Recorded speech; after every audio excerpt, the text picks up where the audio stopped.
It was not merely an artistic movement or a fleeting cultural trend. Modernism represented a complete philosophical rupture with the assumptions that had governed Western civilization for centuries. It was, in essence, a crisis of meaning that forced intellectuals, artists and thinkers to confront an uncomfortable truth. The old certainties were dead, and nothing secure had risen to replace them.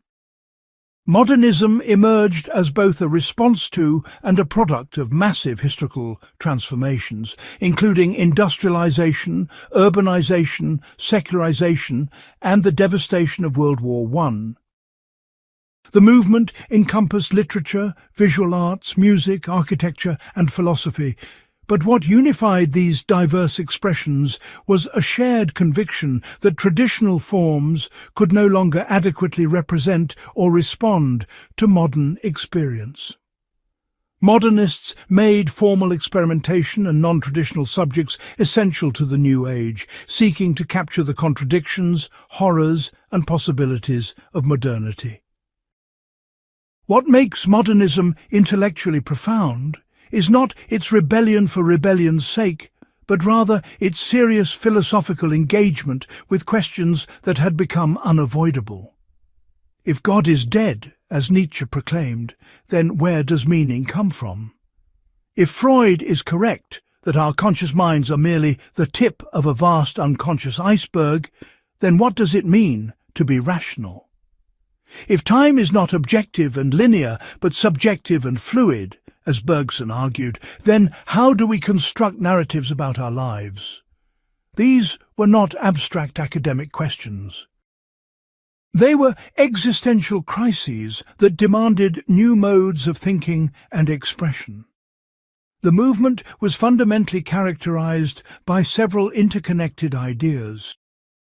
First, it took a critical stance toward Enlightenment rationalism, questioning whether reason alone could provide access to truth or guide human flourishing.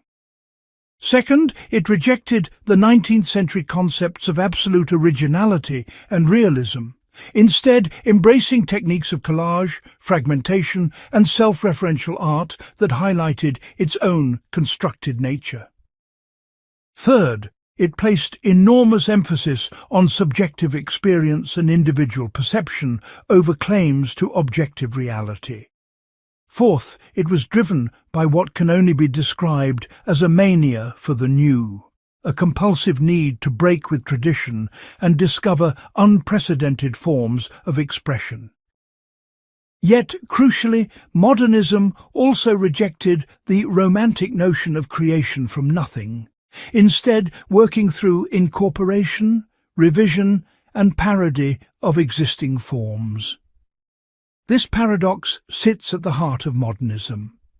It was simultaneously iconoclastic and deeply aware of tradition, revolutionary yet dependent on what it sought to destroy. This video will examine modernism not as a collection of artworks or literary techniques, but as a comprehensive philosophical worldview. We will explore its intellectual foundations, trace how these ideas manifested in practice, analyze the fierce debates it provoked, confront where it failed, and assess its lasting impact on how we think today. This is not a celebration of modernism, nor a wholesale condemnation. It is an attempt to understand, with intellectual rigor and clear reasoning, what modernism actually was and what it means for us now. Part 1. The Philosophical Demolition. To understand modernism, we must begin where it began, with the systematic demolition of the philosophical assumptions that had structured Western thought since the Enlightenment. This was not mere academic debate. It was an intellectual earthquake that shook the foundations of how people understood truth, morality, consciousness, and reality itself. Three thinkers stand as the primary architects of this demolition: Friedrich Nietzsche, Sigmund Freud, and Henri Bergson. Their ideas did not simply influence modernist artists. They made modernism possible by destroying the old framework and revealing the void beneath. Friedrich Nietzsche's work served as a major precursor to modernism, with his philosophy centered on psychological drives and specifically the will to power. But what does this actually mean, stripped of mystification? The will to power describes what Nietzsche believed to be the main driving force in humans, though he never systematically defined it, leaving interpretation open to debate. At its core, the will to power is the fundamental drive of all living things, not merely to survive, but to expand, to grow, to impose their strength on the world around them. This is not about political domination, though it can manifest there. It is about the basic impulse of life itself to overflow its current boundaries. Nietzsche thought that the will to power and struggle were more fundamental than a will to survive or mere self-preservation. This inverted everything. For centuries, Western philosophy had assumed that human beings were fundamentally rational creatures seeking happiness, security, or salvation. Nietzsche said no. We are fundamentally drives and forces seeking to actualize our power. Reason is not the master of the house. It is a tool that these deeper drives employ to achieve their ends. The implications were staggering. Nietzsche's criticisms relied on psychological diagnoses that exposed false consciousness infecting people's received ideas, which is why he is associated with advancing a hermeneutics of suspicion against traditional values. What this means concretely is that Nietzsche taught people to distrust their own conscious motivations. When someone claims to act morally, Nietzsche asks, what unconscious resentment or will to power is actually driving this? When a culture celebrates certain values as universal truths, Nietzsche asks, whose power does this serve? His most explosive idea was the death of God. This was not a celebration. Nietzsche understood that the death of God meant the collapse of the entire moral and metaphysical structure of Western civilization. His provocative ideas, including the death of God and the Übermensch, were revolutionary for modernism because he rejected absolute truths and gave modernists a philosophical foundation for embracing creativity and questioning norms. If there is no God, then there are no objective moral truths written into the fabric of reality. Values are human creations, expressions of will to power, nothing more. This created a crisis. Either humans would sink into nihilism and despair, or they would have to become creators of their own values. Nietzsche challenged traditional morals and encouraged a life defined by individual purpose. The Übermensch, or Overman, was his response to nihilism, a figure who could live without the crutch of external validation or transcendent meaning, who could create values rather than merely inherit them. This idea profoundly shaped modernist thinking about the role of the artist.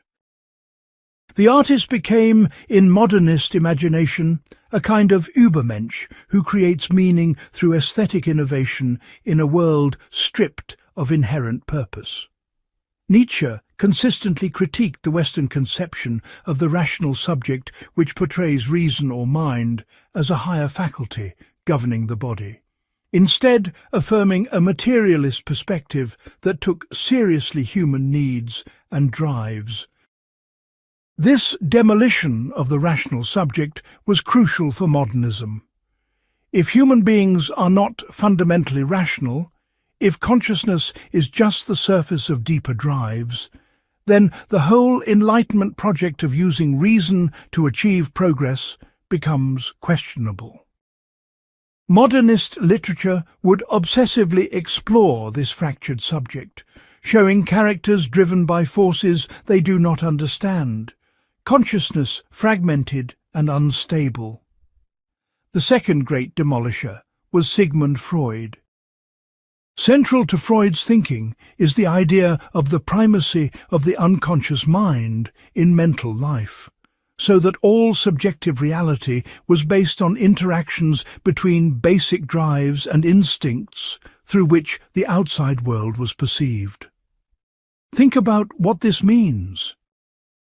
When you believe you are thinking rationally, making free choices, understanding reality clearly, Freud says you are actually responding to unconscious drives, repressed memories, and mechanisms of defense that operate completely outside your awareness. Your conscious mind is not the author of your thoughts. It is their interpreter, and often a poor one. Freud's description of subjective states involved an unconscious mind full of primal impulses and counterbalancing self-imposed restrictions derived from social values. Human consciousness in this view is a battleground. On one side are primitive drives seeking immediate gratification. On the other side are internalized social rules and moral commands. What we experience as our conscious self is the compromise formation between these warring forces.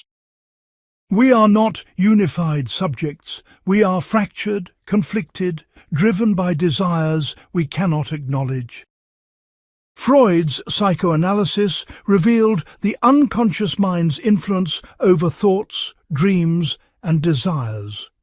This revelation transformed how modernist artists approached representation. If much of human motivation is unconscious, then realistic depictions of conscious thought miss the deeper truth. Modernist techniques like stream of consciousness, fragmentation, and dream logic were attempts to represent this newly discovered psychic reality. The chaotic, associative flow of Mrs. Dalloway's thoughts in Virginia Woolf's novel is not just an artistic experiment. It is an attempt to show consciousness as Freud revealed it to be, not orderly and rational, but fluid, associative, driven by forces below the surface. Henri Bergson, on the other hand, emphasized the difference between scientific clock time and the direct subjective human experience of time. This might seem like an obscure philosophical point, but it had revolutionary implications. Scientific time, the time measured by clocks, is uniform and objective. Each second is identical to every other second. But our lived experience of time is nothing like this. Sometimes an hour flies by in what feels like minutes. Sometimes 5 minutes of anxiety feels like an eternity. Which time is real? Bergson's notion of duration, a concept of time as subjective and fluid, opposed deterministic views of time as linear and fixed. For Bergson, real time is duration, the continuous flow of lived experience that cannot be divided into discrete moments. When we try to measure time scientifically, we spatialize it, we freeze it into measurable units. But this destroys what time actually is in our experience. A flowing, interpenetrating continuity where past and present are not separate, but merge into each other through memory. Bergson's work on time and consciousness had a great influence on 20th century novelists, especially modernists who used the stream of consciousness technique. Writers like James Joyce and Virginia Woolf were not simply being difficult or experimental for its own sake. They were trying to represent consciousness as it actually operates in Bergsonian time, where memories intrude into present perceptions, where the boundary between now and then dissolves. The famous final section of Joyce's Ulysses, Molly Bloom's unpunctuated interior monologue, is an attempt to capture this duration, this flow of consciousness in lived time rather than clock time. Bergson's philosophy also featured the idea of élan vital, the life force that brings about the creative evolution of everything, and he placed high value on intuition without rejecting the importance of intellect. This concept gave modernists a philosophical justification for privileging intuition, instinct, and creative impulse over rational analysis. If there is a vital force driving evolution and creativity, then perhaps the artist who follows intuition is accessing something deeper than rational planning could achieve. This was not anti-intellectualism. It was a repositioning of the relationship between different modes of knowing, giving intuitive and emotional knowledge equal or superior status to rational analysis. At its core, modernist philosophy is characterized by a rejection of traditional notions of truth and reality, an emphasis on subjective experience and individual perspective, and a critique of Enlightenment values and rationality. But we must be precise about what this rejection entailed. Modernists were not saying there is no truth whatsoever. They were saying that truth is not a simple correspondence between our ideas and an objective external reality. Truth is perspectival, constructed, dependent on the standpoint from which one views. This does not make it arbitrary or meaningless, but it does make it plural and contested. Modernist thinkers argued that traditional notions of truth and reality are based on outdated metaphysical and epistemological assumptions that no longer hold. The Enlightenment had assumed that through reason and scientific method, we could progressively uncover objective truths about reality and use these truths to improve human life. But the late 19th and early 20th centuries revealed the limitations of this faith. Science had produced not just progress, but also weapons of mass destruction. Reason had produced not just enlightenment, but also efficient systems of oppression. Industrialization had created wealth, but also alienation and exploitation. The Enlightenment project was not delivering on its promises. Modernist philosophy placed strong emphasis on subjective experience and individual perspective, arguing that individual experience and perception are the primary sources of knowledge and understanding. This was not solipsism. It was a recognition that we cannot step outside our own perspective to access some view from nowhere. All knowledge is knowledge from somewhere, filtered through particular minds with particular histories. The question then becomes not how to eliminate perspective and achieve objectivity, but how to acknowledge and work with the inescapable perspectival nature of human knowledge.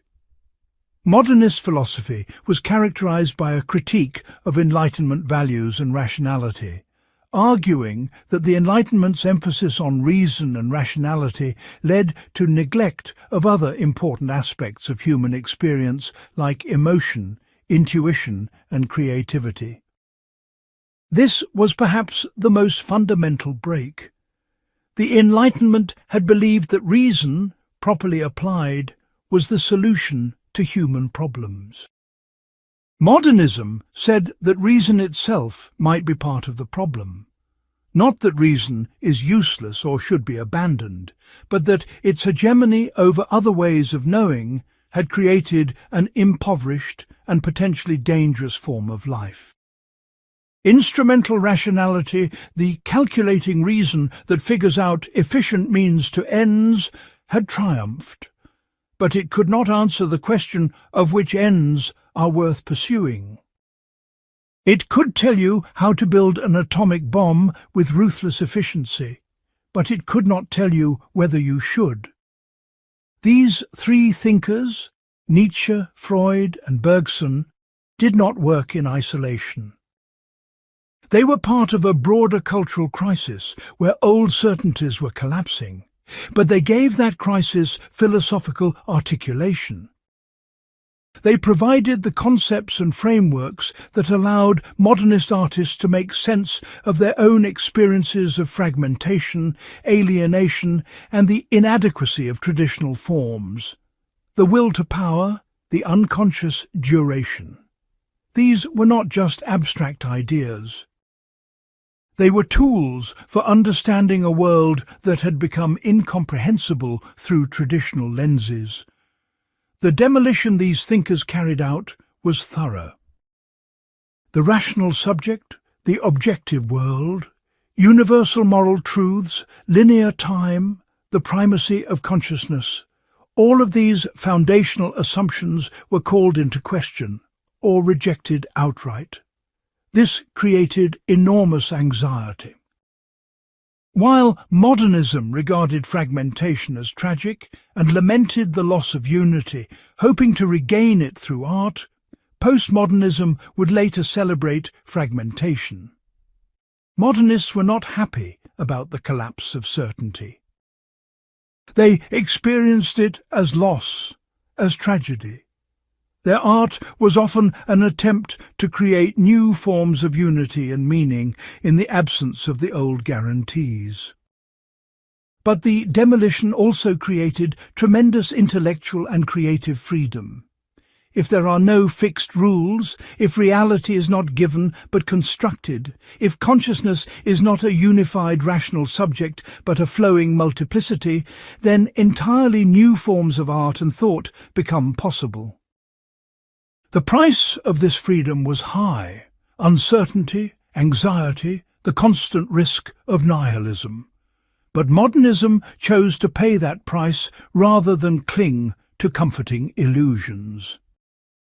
This philosophical courage, this willingness to confront uncomfortable truths about reality and consciousness, is what gives modernism its intellectual power and its lasting relevance. Part 2.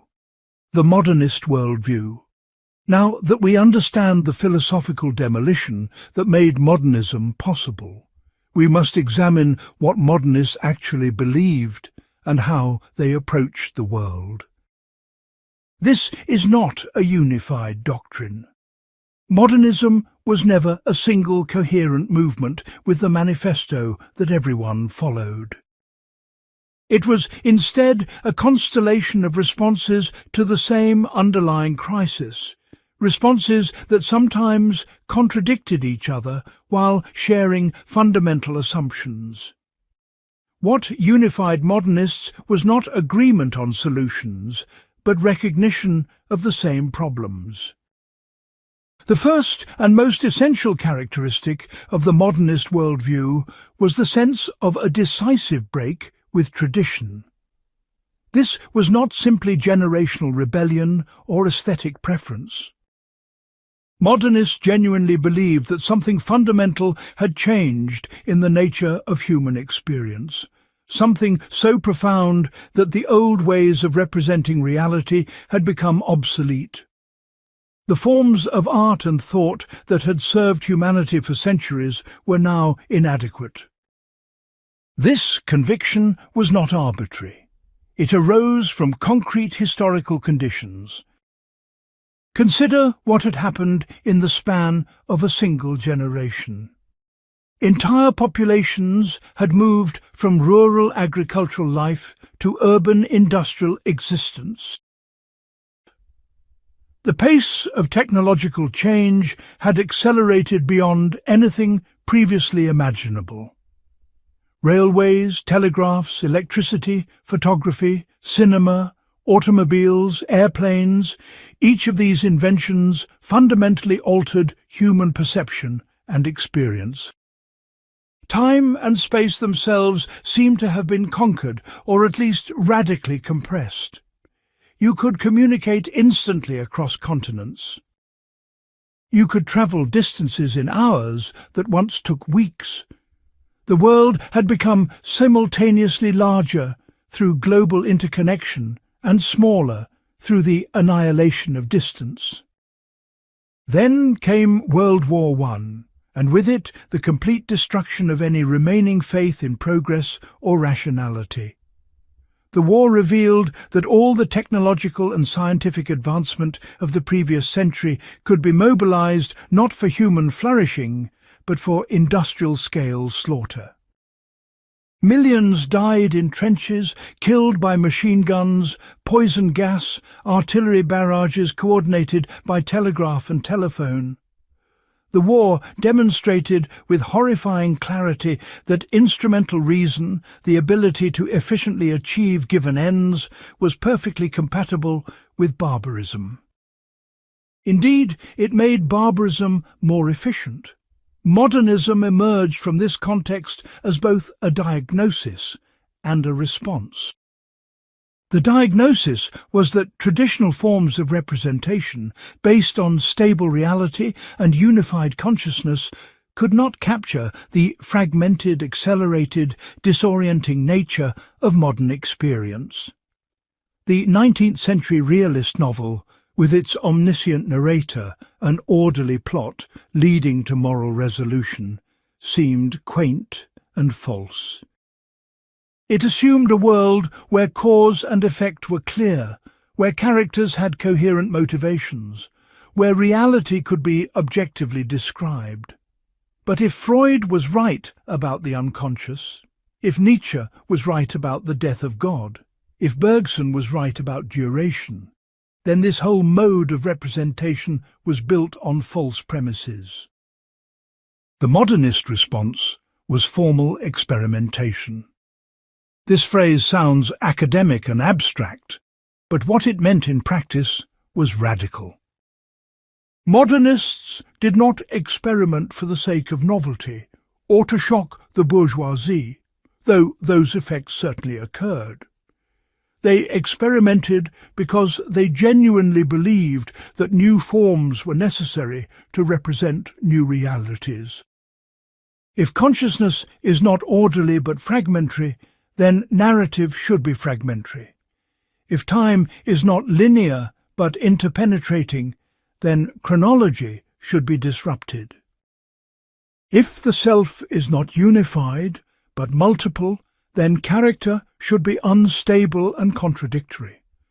This is why modernist art can seem difficult or obscure. It is not trying to be difficult. It is trying to be truthful to a more complex and disturbing vision of reality than conventional forms can accommodate. When James Joyce abandons punctuation and conventional syntax in the final pages of Ulysses, he is not showing off. He is attempting to represent consciousness in its actual flowing movement before it has been tidied up and rationalized. When Pablo Picasso shows multiple perspectives of a face simultaneously in a Cubist painting, he is not being perverse.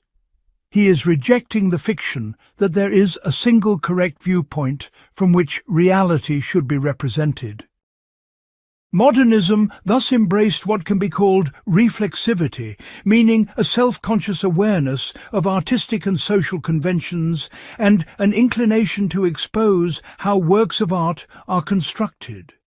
This was a radical departure. Traditional art tried to conceal its artificiality, to create the illusion that you were looking through a transparent window onto reality. Modernist art deliberately broke this illusion. It made you aware that you were looking at a painting, reading a text, experiencing a constructed artifact. The point was not to destroy art, but to be honest about what art is. Not a mirror of reality, but a human construction that shapes reality in particular ways. This reflexivity extended to language itself. Modernists became deeply suspicious of language, doubting its ability to transparently convey meaning.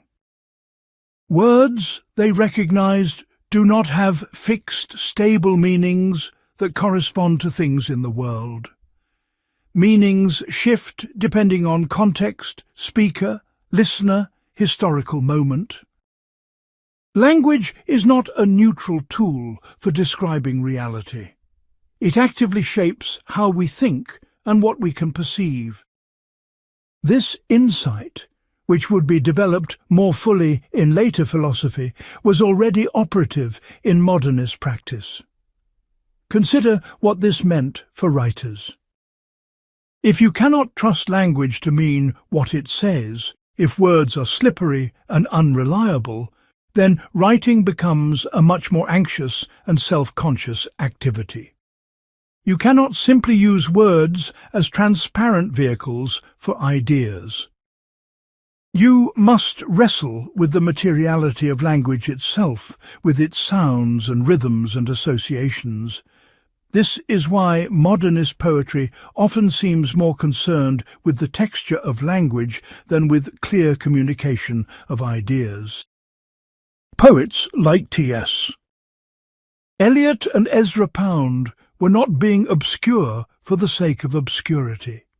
They were grappling with the fundamental instability of linguistic meaning. Another core element of the modernist worldview was the emphasis on perception and experience over objective reality. This was not idealism in the philosophical sense, not a denial that external reality exists. It was rather a recognition that we never have direct access to reality as it is in itself. All we ever have is our perceptions, filtered through our particular sensory apparatus, shaped by our concepts and expectations, coloured by our emotions and memories. The question is not whether reality exists, but whether we can meaningfully talk about reality independent of how it appears to consciousness. This led modernists to focus intensely on the nature of perception itself. How do we actually see, hear, feel, experience the world? Not how do textbooks say we should experience it, but how does it actually happen in the moment? This focus produced remarkable innovations. Writers began to notice and represent aspects of consciousness that had been invisible to previous art. The way attention wanders, the intrusion of unbidden memories, the simultaneous experience of multiple time frames, the gap between what we perceive and what we can articulate. Virginia Woolf's work exemplifies this concern. Her novels are not primarily about external events or social conflicts. They are about the texture of consciousness, the way moments of perception contain entire worlds of meaning and association. When Mrs.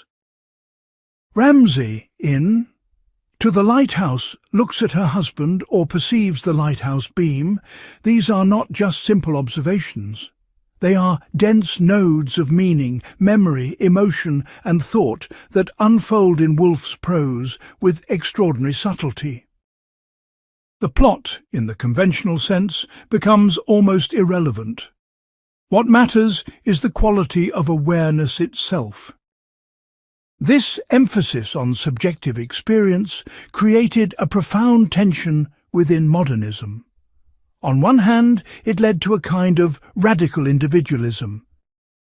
If each person's experience is unique and perspectival, if there is no objective view from nowhere, then we are each locked in our own subjective worlds to some degree. Communication becomes problematic, shared meaning uncertain.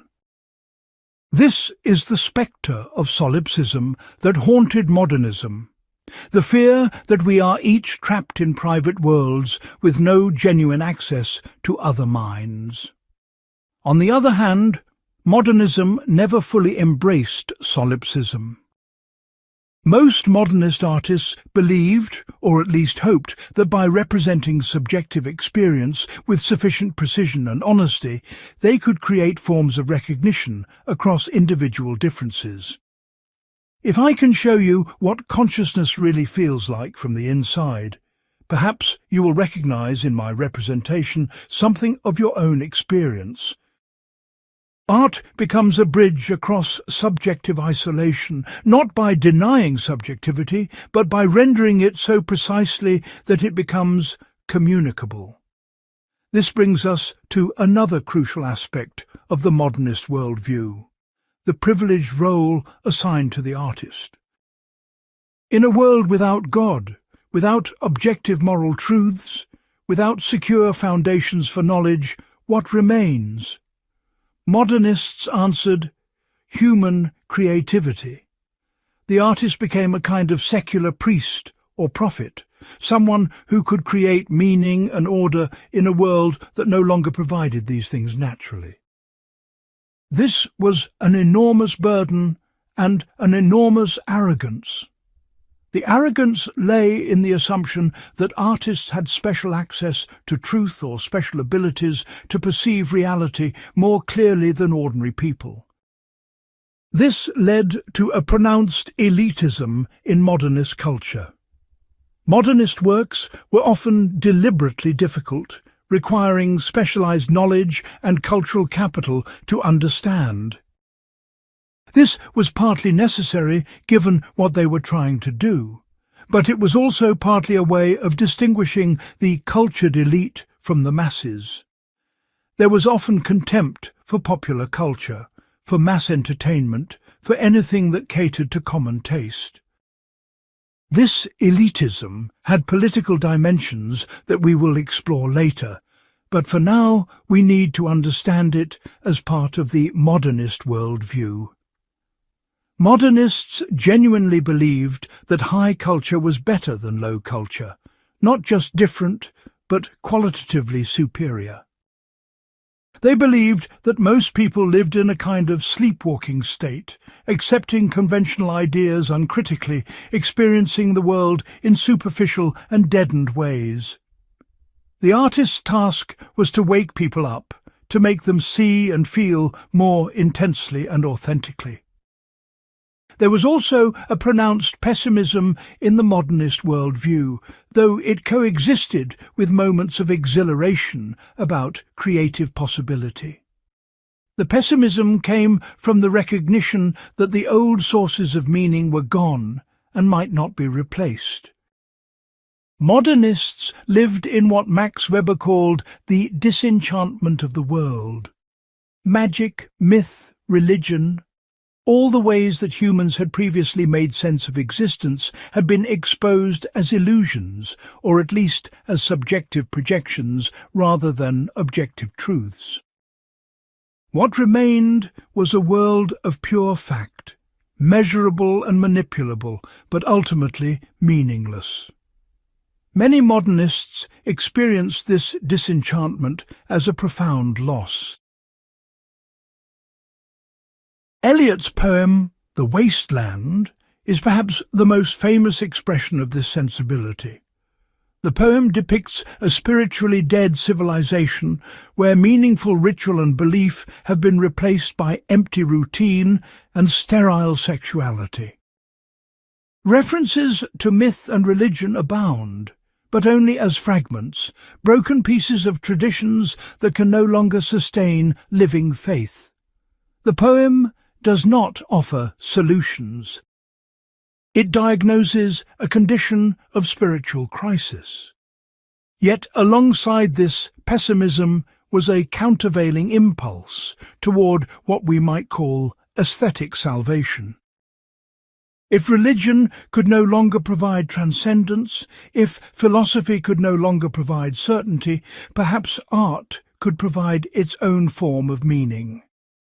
This was not a simple or naive belief. Modernists knew that art is human construction, that aesthetic order is imposed rather than discovered. But perhaps that was enough. Perhaps in the act of creating form out of chaos, of making something beautiful or powerful or true in its own terms, human beings could find purpose and meaning. This is why craft mattered so much to modernists. The intense focus on technique, on getting the words or images or sounds exactly right, was not mere perfectionism. It was a way of asserting human dignity and capability in a universe that no longer guaranteed either. If we can make something excellent, something that achieves what it sets out to achieve with precision and power, then we have created value even in a world without inherent values. The modernist worldview also included a complex relationship to tradition. On the surface, modernism defined itself through rejection of the past. The Italian futurists wanted to burn down museums and libraries. Ezra Pound commanded writers to make it new. The rhetoric was revolutionary, oriented toward rupture and innovation. But in practice, modernists were deeply engaged with tradition, constantly alluding to and reworking classical and medieval texts, myths and forms. This was not contradiction, but paradox. Modernists rejected the immediate past. The 19th century conventions they found stifling. But they often reached back to more distant pasts, to classical antiquity or Renaissance Europe or non-Western traditions, finding in these sources alternative models and forms. Eliot's poetry is saturated with references to Dante, Shakespeare, the Hindu Upanishads, Buddhist philosophy. James Joyce's Ulysses is structured as a modernization of Homer's Odyssey. These were not simple borrowings, but complex dialogues with tradition. The point was that modernists refused to accept tradition as a given that must be passively inherited. Instead, they actively selected and reworked elements from various traditions, creating new synthetic forms. This is what Eliot meant by his influential idea of the tradition and the individual talent. The relationship between past and present is not one-directional. Each new work of genuine innovation changes how we understand the past, revealing new possibilities in older works. Finally, the modernist worldview was characterized by a particular understanding of truth. This was not relativism in the sense of believing that all perspectives are equally valid, or that anything goes. Most modernists believed in truth and excellence. They made strong judgments about what was good and bad, authentic and false. But their conception of truth was complex and non-foundational. Truth was not correspondence to external reality. It was something like coherence, power, the ability to illuminate experience in ways that feel right, even if they cannot be proven. This is why modernism could be simultaneously skeptical about traditional truth claims and deeply committed to artistic integrity. The commitment was not to matching some external standard, but to fidelity to one's own perception and vision. The worst sin for a modernist artist was not being wrong in some factual sense, but being false to one's own experience, writing what you think you should write, rather than what you actually see and feel. Authenticity became the criterion of value in the absence of more objective standards. This emphasis on authenticity created its own problems, which we will explore in later sections. It could lead to self-indulgence, to the elevation of merely personal neurosis to the status of profound insight. It could make criticism difficult, since any negative judgment could be dismissed as failing to understand the artist's unique vision. It could fragment artistic practice into mutually incomprehensible private languages. But it also produced works of extraordinary honesty and power, works that cut through conventional pieties to expose uncomfortable truths about consciousness and experience. The modernist worldview, then, was characterized by a sense of rupture with the past, a commitment to formal experimentation as necessary rather than optional, a focus on subjective perception and experience, a privileged role for the artist as creator of meaning, a tension between pessimism about modernity and faith in aesthetic possibility, a complex relationship to tradition involving both rejection and selective appropriation, and a conception of truth centered on authenticity and fidelity to experience rather than correspondence to objective reality. These elements did not form a systematic philosophy. They were rather a set of overlapping commitments and concerns that gave modernism its distinctive character and its enduring power. Part 3. Consciousness Reimagined. Perhaps nowhere is the modernist revolution more evident than in its radical reconceptualization of human consciousness. This was not simply a matter of literary technique or aesthetic preference. It represented a fundamental challenge to how Western culture had understood the human mind for centuries. The traditional view, inherited from Descartes and enshrined in Enlightenment thought, held that consciousness is essentially rational, unified, and transparent to itself. The conscious subject knows what it thinks and why. It can introspect and accurately report its mental states. It experiences itself as a coherent entity, persisting through time. Modernism shattered this picture. Drawing on the philosophical and psychological insights we explored in Part 1, modernist artists developed new techniques for representing consciousness as it actually operates rather than as philosophy had imagined it. What they discovered was that consciousness is not orderly, unified, or fully self-aware. It is fragmentary, associative, layered, and largely opaque to itself. Much of what drives our thoughts and actions occurs below the threshold of awareness. Memory intrudes unbidden. Attention wanders.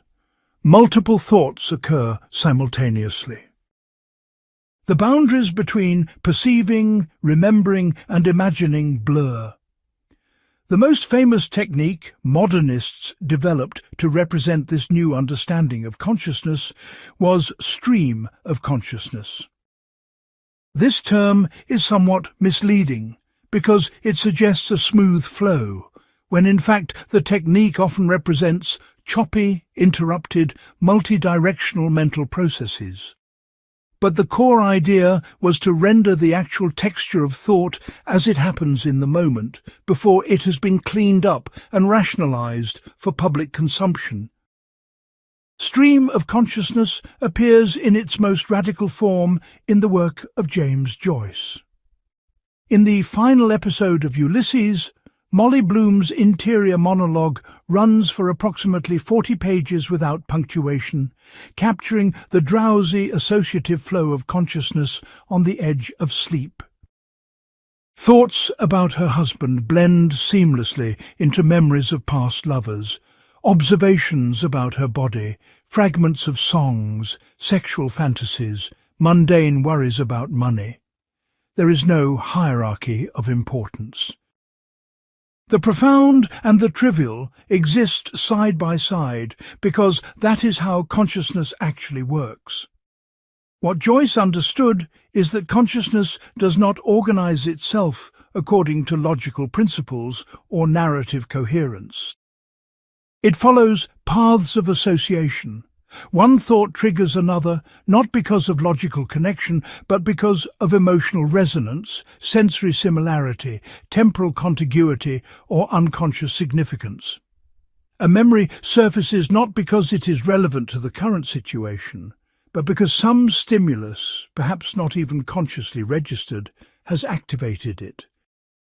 This is why stream of consciousness can seem chaotic or difficult to follow. It is representing a different kind of order, the order of psychological association rather than logical argument. Virginia Woolf approached stream of consciousness differently but with similar insight. Her technique was generally more controlled than Joyce's, maintaining grammatical structure while capturing the fluid movement of awareness. In Mrs. Dalloway, consciousness flows from character to character, showing how a single moment of experience contains multiple layers of meaning. When Clarissa Dalloway walks through London buying flowers for her party, this simple action becomes the occasion for memories of her youth, reflections on her choices, awareness of mortality, perceptions of the city, and interactions with others. Past and present interpenetrate continuously. What Woolf captured with extraordinary precision was the way consciousness moves between different temporal frames. You are never simply in the present moment. You are always also in various pasts, through memory and various futures, through anticipation and anxiety. The present moment is thick with temporal layers. This was Bergson's insight translated into literary form. Duration, the interpenetration of past and present in lived experience, as opposed to the artificial separation of moments in clock time. The stream of consciousness technique also made visible what had been largely invisible in previous literature: the gap between public persona and private consciousness. All of us maintain a socially acceptable exterior while internally experiencing thoughts and feelings we would never express. Traditional literature had represented this gap occasionally, but modernist stream of consciousness made it central. You could now see the vast difference between what a character says and does and what they actually think and feel.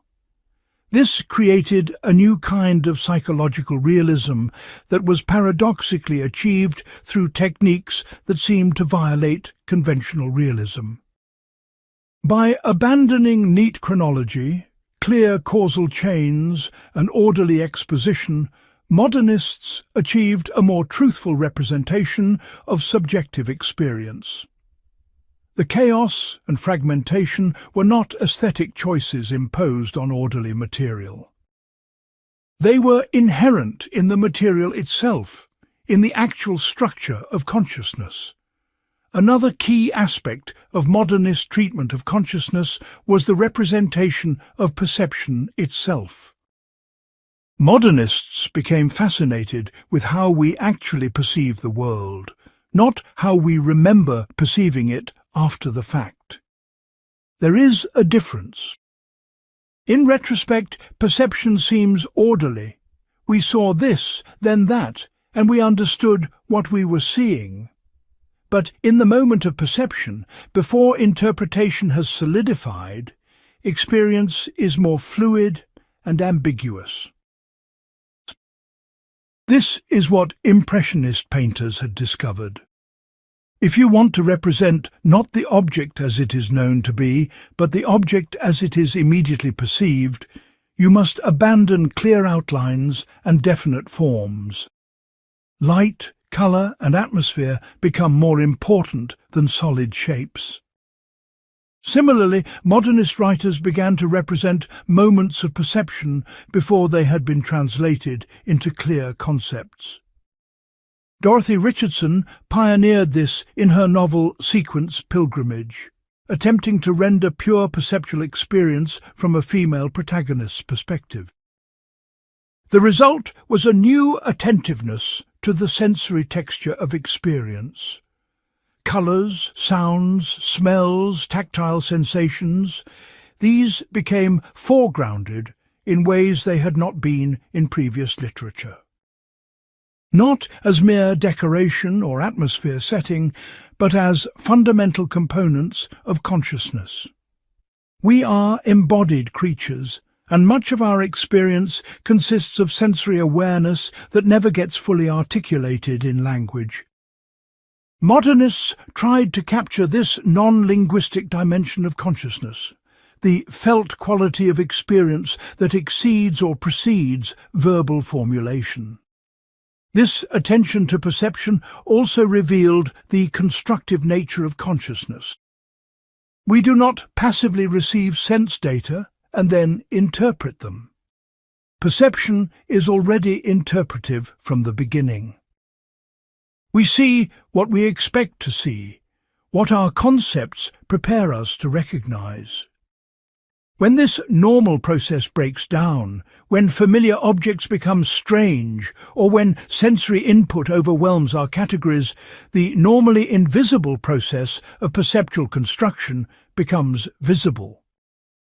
Modernist fiction often depicts such moments of perceptual breakdown or transformation.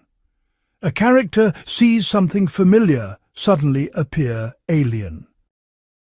Colours become intensely vivid. Objects lose their names and become pure presence. These are not mystical experiences necessarily, though modernism had a complex relationship with mysticism. They are rather moments when the normal automatism of perception is disrupted and we become aware of seeing itself. The fragmentation of consciousness was another major modernist theme. The idea that consciousness is fundamentally unified, that there is a single coherent self that remains constant through changing experiences, came under intense scrutiny. Modernists found this idea increasingly implausible. We contain multitudes, as Walt Whitman had proclaimed. We are different selves in different contexts. We contradict ourselves. Memory is selective and reconstructive, so the past self we remember is partly a fiction.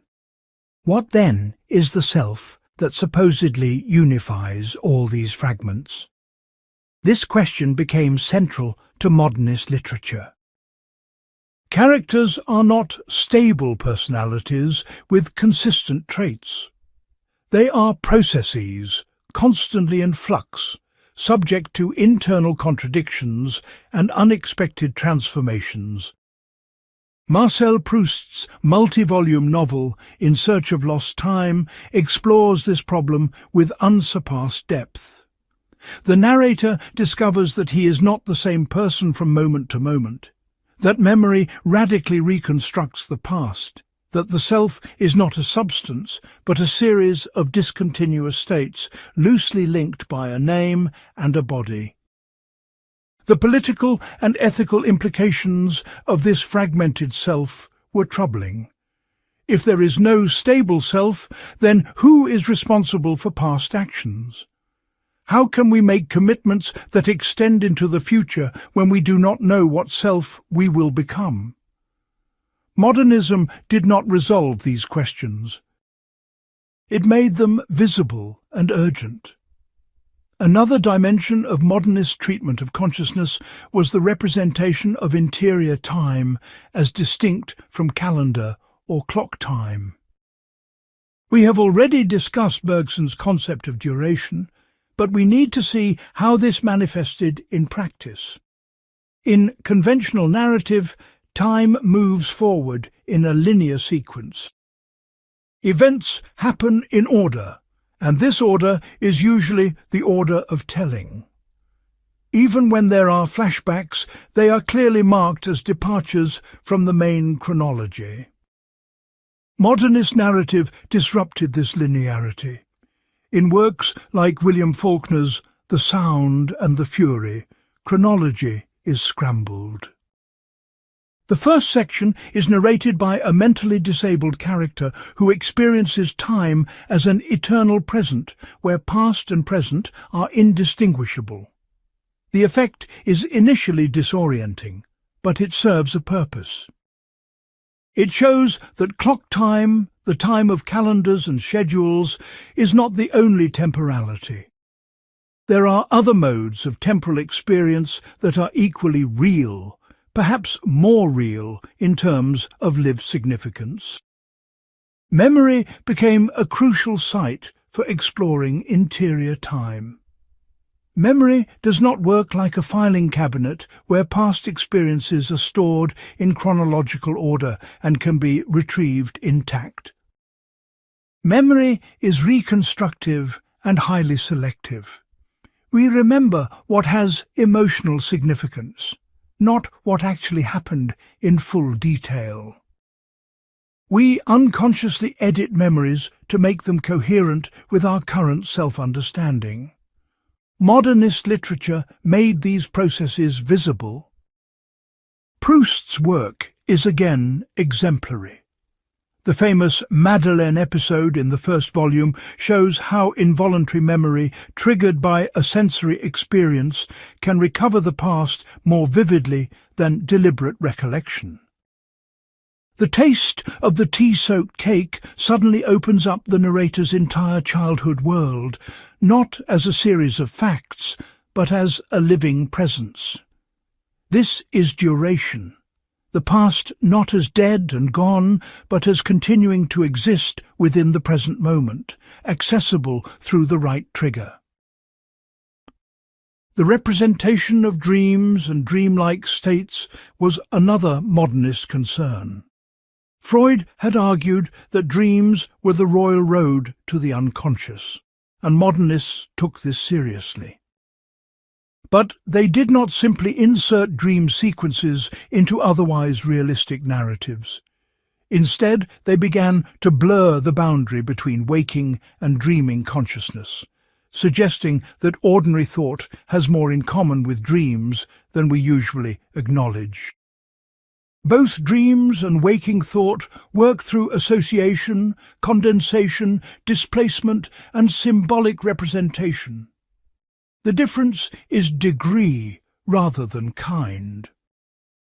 This insight led to techniques that move freely between realistic description and surreal imagery, between external events and internal fantasy.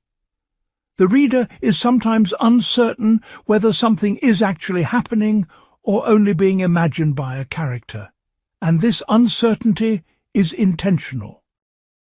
It reflects the actual ambiguity of much of our mental life, where we are not always sure whether we are perceiving, remembering, or fantasizing. The modernist treatment of consciousness also involved representing multiple consciousness simultaneously. This was particularly challenging because language is linear. You can only say one thing at a time. But consciousness, especially the consciousness of different people in the same space, is simultaneous. Multiple minds are registering the same events from different perspectives. How do you represent this in prose? Woolf's solution in Mrs. Dalloway was to move fluidly between different characters' perspectives within a single scene, showing how the same moment appears differently to different consciousnesses. A gesture that seems meaningless to one character is laden with significance for another. An event that dominates one person's awareness barely registers for someone else. This technique created a kind of prismatic effect, where reality is refracted through multiple subjective lenses, with no single objective view privileged as the truth. All of these innovations in representing consciousness had philosophical implications. They constituted an implicit argument about the nature of mind and reality.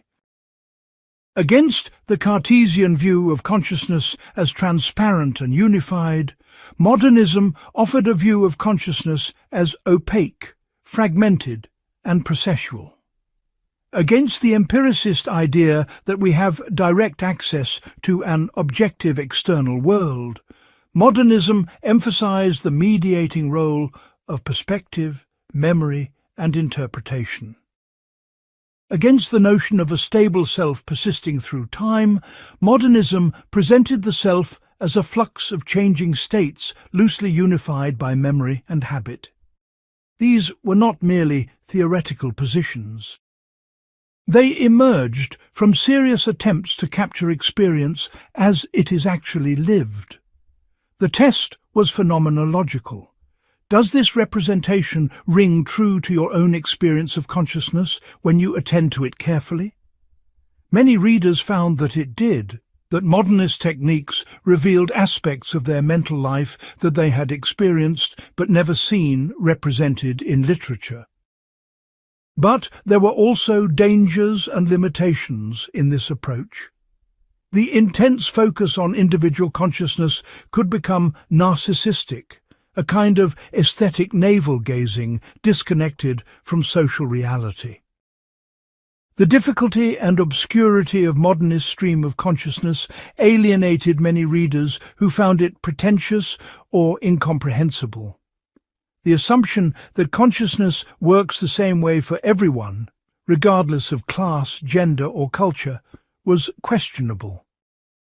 And the elevation of consciousness itself as the primary subject of art could lead to a neglect of external reality, of material conditions and social structures that shape individual experience. Nevertheless, the modernist reimagining of consciousness remains one of its most significant achievements. It fundamentally changed how literature could represent inner life. After Joyce and Woolf, it became impossible to go back to the simple, omniscient narration of 19th-century realism. The complexity they revealed could not be unrevealed. We now understand that consciousness is stranger, more multiple, more opaque than our ancestors imagined. This understanding has become part of the permanent legacy of modernism, influencing not just literature but psychology, philosophy, and our everyday self-understanding. Part 4. The social rupture. While modernism is often discussed in terms of aesthetics and consciousness, it cannot be understood apart from the massive social transformations that produced it. Modernism was not simply a set of ideas dreamed up by philosophers and artists in isolation. It was a response to concrete historical conditions that fundamentally altered how human beings lived, worked, and related to each other. The period from roughly 1880 to 1950 witnessed social changes so profound and rapid that they genuinely constituted a rupture in the fabric of civilization. To understand modernism, we must understand this rupture. The most obvious transformation was industrialization. By the late 19th century, industrialization had moved beyond the initial phase of factory production to create entire industrial societies. In Britain, Germany, and increasingly the United States, the majority of the population now lived in cities and worked for wages in industrial enterprises. This represented a complete break with thousands of years of predominantly agricultural life. The rhythms, social structures, and values of agricultural society were being swept away with astonishing speed. What did this mean in concrete terms? It meant the dissolution of traditional communities where people had lived for generations, where everyone knew everyone, where social roles were stable and predictable. It meant the creation of massive cities where millions of strangers lived in close proximity without meaningful social bonds. It meant the replacement of craft work, where an individual controlled the entire process of making something with factory labour, where workers performed repetitive tasks on assembly lines, producing fragments of products they never saw completed. The psychological impact of these changes was enormous. Workers experienced alienation in its most literal sense. They were separated from the products of their labour, from any sense of meaningful accomplishment, from control over their own time and activity. Karl Marx had analysed this alienation in the mid-19th century, but by the modernist period it had become a universal condition. affecting not just factory workers, but office workers, professionals, and even artists themselves. The cities that industrialization created were unlike anything that had existed before. London, Paris, Berlin, New York. These were metropolitan centres of unprecedented scale, density, and complexity. The urban experience became central to modernist sensibility. The city represented modernity in physical form. Crowds of anonymous strangers, rapid transportation, electric lighting, constant noise and stimulation, the juxtaposition of extreme wealth and poverty, the sense of possibility and danger existing side by side. The modernist response to the city was deeply ambivalent. On one hand, there was excitement about urban energy, about the concentration of culture and sophistication that cities made possible. The city was where the new happened, where traditional constraints were loosened, where one could reinvent oneself. Artists and writers flocked to cities precisely because they offered escape from provincial narrowness and access to international currents of thought and art. On the other hand, there was horror at urban degradation, at the dehumanizing scale of modern cities, at the reduction of human beings to anonymous units in a vast mechanical system. Eliot's Wasteland presents London as a hellish landscape where masses of dead souls cross London Bridge in a spiritual wasteland. The city destroys authentic community and meaningful relationship, replacing them with superficial interactions between atomized individuals. This ambivalence about the city reflected a deeper ambivalence about modernity itself. Modernist artists were both products of modernity and critics of it. They used modern technologies like the printing press, photography, and later film. They benefited from modern communications that allowed rapid exchange of ideas across borders.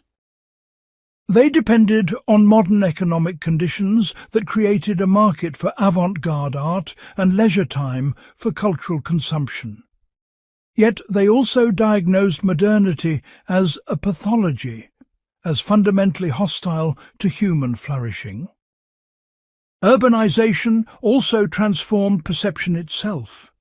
The city presented a radically new sensory environment. Think about the difference between rural and urban experience. In a rural setting, your attention can focus on single objects, a tree, an animal, another person. The pace is slow enough that you can take things in fully. In the city, you are constantly bombarded with multiple simultaneous stimuli: traffic noise, advertisements, crowds, buildings, vehicles, strangers. You cannot attend to everything. You must develop strategies for filtering, for selective attention, for managing sensory overload. The sociologist Georg Simmel analysed this in his essay on the mental life of the metropolis. He argued that urbanites develop what he called a blasé attitude, a kind of emotional numbness or detachment, as a protective mechanism against overstimulation. You cannot respond emotionally to every stimulus, or you would be exhausted. So you learn to be indifferent, to treat most of what you perceive as mere background. This creates a particular kind of personality, cool and calculating rather than emotionally responsive. Modernist art both reflected and resisted this transformation of perception. The fragmentation and rapid juxtaposition of images in modernist poetry mirrored the sensory bombardment of urban experience. The simultaneity of Cubist painting, showing multiple perspectives at once, captured the urban condition of seeing too much at once.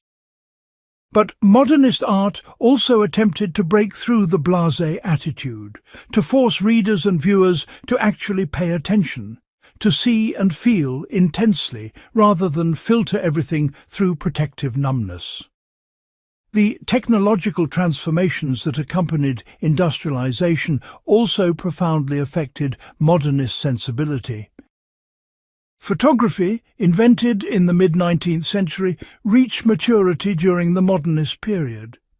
Its implications for art were revolutionary and disturbing. If a machine could produce accurate visual representations mechanically, what was the point of painting? Why laboriously paint realistic portraits or landscapes when photography could do it better, faster and cheaper? One response was for painting to abandon realistic representation entirely and explore what only painting could do. Pure colour, form, expression, abstraction. This was one path toward modernist visual art. Another response was to argue that photography itself was not objective reproduction, but a form of interpretation and construction. The photographer makes choices about framing, lighting, timing, printing. Photography does not simply copy reality. It creates particular versions of reality from particular perspectives. Cinema, emerging at the turn of the 20th century, presented even more radical possibilities and challenges. Here was a medium that combined visual representation with movement through time, that could juxtapose images rapidly, that could manipulate perception through editing. Cinema could show subjective experience, memory, fantasy in ways that seemed impossible in other media. Many modernist writers were influenced by cinematic techniques, using rapid cuts between scenes, montage, visual imagery. The increased pace of life that technology enabled became a defining feature of modernity. Railways allowed travel at previously unimaginable speeds. Telegraph and telephone allowed instant communication over vast distances. News travelled globally within hours rather than weeks or months. This acceleration had profound psychological effects. The stable world of the past, where change happened slowly and predictably, was replaced by a world of constant flux, where yesterday's truths might be obsolete tomorrow. This acceleration created what some theorists called a crisis of experience. In traditional societies, there was continuity between generations. Parents passed on to children knowledge and values that remained relevant throughout their lives. But when change happens rapidly, this intergenerational transmission breaks down. The world parents grew up in is fundamentally different from the world their children inhabit. Old knowledge becomes obsolete. Traditional wisdom seems irrelevant. Each generation must figure things out anew. Then came World War I, and any remaining optimism about modernity was shattered. The war demonstrated with hideous clarity that technological progress did not mean moral progress. All the scientific and industrial advancement of the previous century was mobilized to kill with unprecedented efficiency. Machine guns, artillery, poison gas, tanks, airplanes, modern technology weaponized. 10 million dead, an entire generation of young men destroyed. And for what? No one could say what the war had achieved that justified its cost. The impact of World War I on modernist consciousness cannot be overstated. It represented the complete bankruptcy of 19th century ideals. Progress, reason, civilization, All the values that the pre-war generation had believed in had led directly to the trenches. The war revealed that underneath the veneer of civilization, Europeans were as capable of savagery as anyone. Indeed, they were better at it, because they had better tools. The war also created a generation of traumatized survivors who could not process or articulate what they had experienced. The old language, the old forms of meaning-making, were inadequate to the reality of industrial warfare.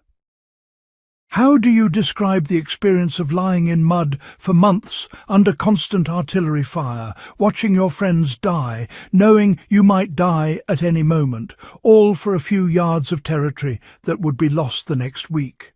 The conventional language of heroism, glory, sacrifice. It all sounded hollow. This crisis of language and meaning is everywhere in post-war modernism. Hemingway's terse, stripped-down prose style was an attempt to speak truthfully in a world where grand rhetoric had been exposed as empty. His characters are damaged, incapable of articulating their trauma, trying to find meaning in simple physical activities like fishing or bullfighting. Eliot's Wasteland, published in 1922, presents a civilization in ruins, where the fragments of high culture persist but no longer cohere into meaningful wholes. The war also accelerated the social transformations already underway. Women had entered the workforce in large numbers to replace men who were fighting. This made the return to traditional gender roles after the war impossible. The class structures that had governed European society were weakened by the mass slaughter, which affected all classes. The colonial empires that had defined European power were beginning to crack. The certainties of the pre-war world could not be restored. The rise of mass society was another crucial social transformation. By the early 20th century, literacy rates had risen dramatically. Mass circulation newspapers and magazines created a new kind of public sphere. Popular entertainment, from music halls to cinema, reached audiences of millions. This democratization of culture was in some ways progressive, breaking the monopoly of elite culture. But it also created what critics called mass culture, standardized, commercially produced entertainment designed to appeal to the lowest common denominator. Modernists generally despised mass culture. They saw it as debased, manipulative, designed to stupefy rather than enlighten. The contrast between high modernist art and mass culture was stark. While modernist works were difficult, demanding close attention and cultural knowledge, mass culture offered easy pleasures requiring no effort. While modernist art challenged conventional thinking, mass culture reinforced it. While modernist works address serious questions of meaning and value, mass culture distracted from such questions with mindless entertainment. This antagonism to mass culture reflected deeper anxieties about democracy and equality. Many modernists were frankly elitist, believing that culture required hierarchy, that not all perspectives are equally valid, that standards of excellence matter more than popularity. They feared that democracy in culture, giving people what they want rather than what they need, would lead to universal mediocrity. The market would drive out quality, replacing it with whatever sells. There was also a political dimension to these concerns. The 1920s and 30s saw the rise of totalitarian movements, fascism in Italy and Germany, Stalinism in the Soviet Union. These movements use modern technologies of mass communication and mobilization to create unprecedented forms of political control. They demonstrated that modernity could produce not just individual freedom, but also collective tyranny. The masses, properly manipulated through propaganda, could become instruments of oppression rather than forces for liberation. Modernists responded to these political developments in diverse and often contradictory ways. Some, like Ezra Pound, embraced fascism, seeing in it a strong leader who could impose order on chaotic modernity. Others, like George Orwell, saw clearly the totalitarian danger and wrote powerfully against it. Many remained politically disengaged, believing that art should remain autonomous from politics. This diversity of political responses shows that modernism as an artistic movement did not dictate any particular political position.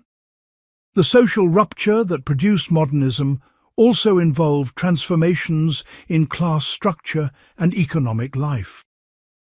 The old aristocracy was declining, its power and legitimacy undermined by industrialization and war. The bourgeoisie, the middle class of professionals and business owners, was rising to dominance. The working class was becoming organized, forming unions and socialist parties, demanding political power.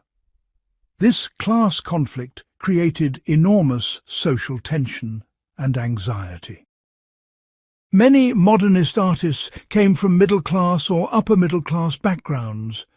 They had enough economic security to pursue art, enough education to master high culture, but they also felt alienated from bourgeois values and conventions. They despised middle-class Philistinism, the reduction of life to money-making and respectability. But they were also nervous about working-class radicalism, fearing that revolution would destroy the cultural achievements they valued. This left them in a kind of social limbo, critical of the existing order, but unable to imagine a better alternative. The transformation of gender relations was another aspect of the social rupture. Women were demanding political rights, economic independence, sexual freedom. The suffrage movement achieved voting rights in many countries after World War I. Women were entering higher education and professions previously closed to them. Traditional marriage and family structures were being questioned. This created both possibilities and anxieties. Some modernist women writers, like Virginia Woolf, explored female consciousness and experience in unprecedented depth, challenging male-dominated literary traditions. They showed that women's perspectives and concerns were as legitimate subjects for serious art as men's. They exposed the constraints that patriarchal society imposed on women's lives and imaginations. This was genuinely revolutionary. But modernism as a whole was not simply progressive on gender. Many male modernist writers expressed deep anxiety about changing gender roles. They associated modernity with feminization, with the loss of masculine virtues like courage and strength. This led to a cult of masculinity in some modernist work, a nostalgic longing for more heroic ages. Hemingway's emphasis on masculine activities like hunting, fishing and bullfighting can be read as an attempt to preserve traditional masculinity against modern softness. The social rupture also involved changing relationships between Europe and the rest of the world. European colonialism was at its height in the early 20th century, but it was also beginning to face challenges. Colonized peoples were demanding independence. The moral justification for empire, the claim that Europeans were bringing civilization to backward peoples, was wearing thin. The war had shown that Europeans could be as barbaric as anyone. Many modernist artists were influenced by non-Western art and culture. African masks influenced Picasso. Japanese prints influenced Impressionist and Post-Impressionist painting. Eastern philosophy influenced poets like Pound and Eliot. This engagement with non-Western traditions was complex. On one hand, it represented a genuine attempt to learn from other cultures, to break free from narrow European provincialism. On the other hand, it often involved appropriation and exoticization, treating non-Western cultures as resources to be mined, rather than as equals in dialogue. All of these social transformations, industrialization, urbanization, technological change, World War I, mass society, class conflict, gender transformation, colonial crisis, created the conditions for modernism. The movement cannot be understood apart from these historical forces. Modernism was an attempt to create forms of art and thought adequate to an utterly transformed world. A world where the old certainties no longer held, where traditional forms seemed obsolete, where the pace of change threatened to outrun the human capacity to make sense of experience. The social rupture produced an aesthetic and philosophical rupture that we call modernism. Part 5. Manifestations across domains. Having examined the philosophical foundations, worldview, treatment of consciousness, and social context of modernism, we now turn to how these abstract ideas manifested in concrete artistic practice. Modernism was not just a set of theories. It produced actual works in literature, visual arts, music and architecture that attempted to embody its principles and respond to its challenges. These works are the test of modernist ideas. Do they succeed in their aims? Do they reveal aspects of reality that conventional forms miss? Do they create new possibilities for human expression and understanding? Let us examine the major domains of modernist practice. In literature, modernism produced works of extraordinary innovation and difficulty. James Joyce's Ulysses, published in 1922, is perhaps the single most ambitious and influential modernist novel. On the surface, it tells the story of a single day, June 16th, 1904, in Dublin, following the wanderings of Leopold Bloom, an advertising salesman, and Stephen Dedalus, a young intellectual. But this simple frame contains multitudes. Joyce structured the novel as a modern retelling of Homer's Odyssey, with episodes corresponding to adventures in the ancient epic. But Joyce's heroes are decidedly unheroic. An ordinary middle-aged man and an alienated young artist wandering through an ordinary city on an ordinary day. The point is not to diminish Homer, but to show that everyday life contains its own epics, its own depths of meaning and significance, if we pay proper attention. Each episode of Ulysses is written in a different style, using different techniques to capture different aspects of reality. Some episodes use stream of consciousness. Others parody various literary styles. One episode is written as a play script. Another consists of questions and answers like a catechism. This variety of techniques reflects Joyce's belief that reality is too complex to be captured by any single style or perspective. Different aspects of experience require different modes of representation. The book culminates in Molly Bloom's unpunctuated interior monologue, which we discussed earlier. This final episode, consisting of 8 long sentences spanning 40 pages, represents consciousness at its most fluid and uncensored. Molly's thoughts move freely across her entire life, from childhood memories to present concerns, from practical matters to sexual desires, from resentments to affirmations. The famous final word, yes, repeated multiple times, represents an acceptance of life in all its complexity and messiness. Ulysses was scandalous when published, banned for obscenity in the United States and Britain. It depicted bodily functions, sexual thoughts, and everyday vulgarity with unprecedented frankness. But this frankness served a purpose. Joyce was attempting to represent life completely, without the prudish exclusions that Victorian literature had imposed. Human beings are bodies as well as minds. They urinate and defecate and think about sex. Any literature that pretends otherwise is false.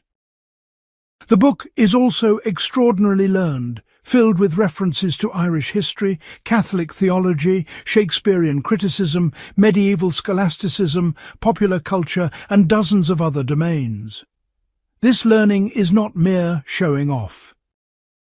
It reflects Joyce's belief that modern consciousness is palimpsestic, layered with accumulated cultural materials. We think with and through the traditions we have inherited, even when we are engaged in the most mundane activities. Virginia Woolf's novels represent a different but equally radical modernist approach. Her work is less overtly experimental than Joyce's, but perhaps more subtle in its psychological insight. Mrs. Dalloway follows a day in the life of Clarissa Dalloway as she prepares for a party she is hosting that evening. Like Ulysses, it takes an ordinary day and reveals its depths. But where Joyce emphasizes the material and bodily, Woolf emphasizes the delicate textures of consciousness, the play of memory and perception, the way present moments resonate with the past. The novel also explores the relationship between different consciousnesses. Clarissa's consciousness is juxtaposed with that of Septimus Warren Smith, a shell-shocked war veteran who commits suicide during the day of the novel. The two characters never meet, but their stories are linked thematically. Both are sensitive souls overwhelmed by the demands of modern life. Both struggle with questions of meaning and value in a world that seems increasingly mechanical and inhuman. Woolf's To the Lighthouse is structured more explicitly around temporality. The novel is divided into 3 parts. The first and third parts take place over single days, separated by 10 years. The middle section, much shorter, covers those intervening 10 years in a few pages of rushing prose. This structure makes visible what is usually invisible, the asymmetry between lived time and chronological time. We experience some moments with great intensity and duration, while years can pass almost unnoticed. The novel also explores questions of permanence and transience. Mrs. Ramsay, the central figure of the first part, dies between the first and third sections. Her absence shapes everything that follows. Yet she continues to exist in the memories of other characters, influencing their thoughts and actions. Woolf asks, what is death when the dead continue to live in the consciousness of survivors? What kind of immortality is this? T.S. Eliot's poetry represents modernism's engagement with cultural crisis and the fragmentation of meaning. The Wasteland, published the same year as Ulysses, is a collage of voices, styles, languages, and references. The poem moves between contemporary London and ancient mythology, between high literary language and popular songs, between English and other European languages, often without clear transitions or explanations. The effect is deliberately disorienting.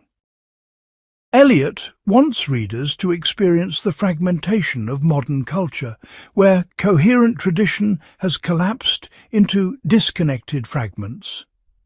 The poem is filled with allusions to literature, religion, and mythology, but these allusions do not create meaning. They show the impossibility of creating meaning through traditional cultural materials in the modern context. The fragments remain fragments, unable to be synthesized into a satisfying whole. Yet the poem is not simply nihilistic. It ends with Sanskrit words from the Hindu Upanishads, Shanti, Shanti, Shanti, meaning peace. This suggests that meaning might be found by looking beyond Western tradition, by drawing on non-Western spiritual resources. But the gesture is tentative, uncertain.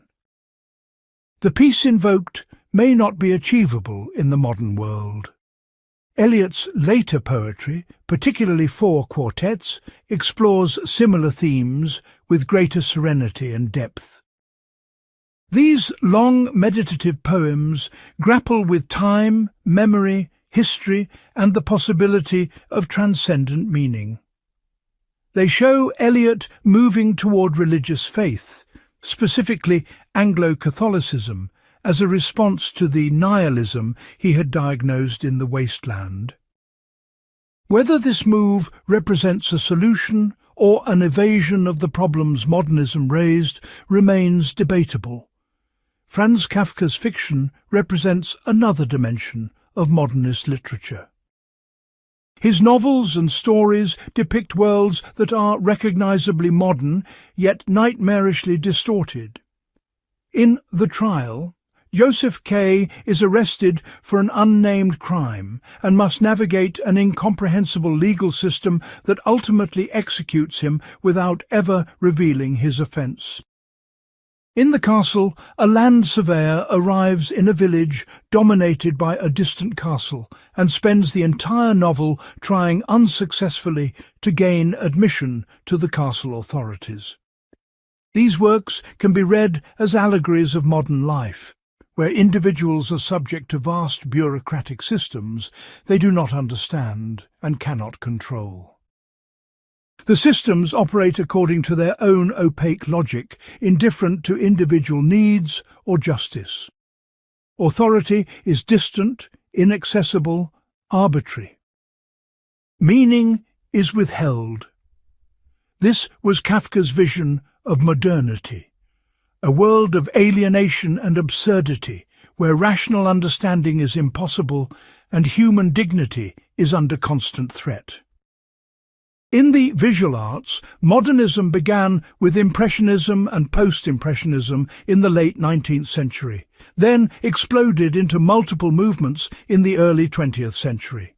Fauvism, Expressionism, Cubism, Futurism, Dada, Surrealism, Abstract Expressionism.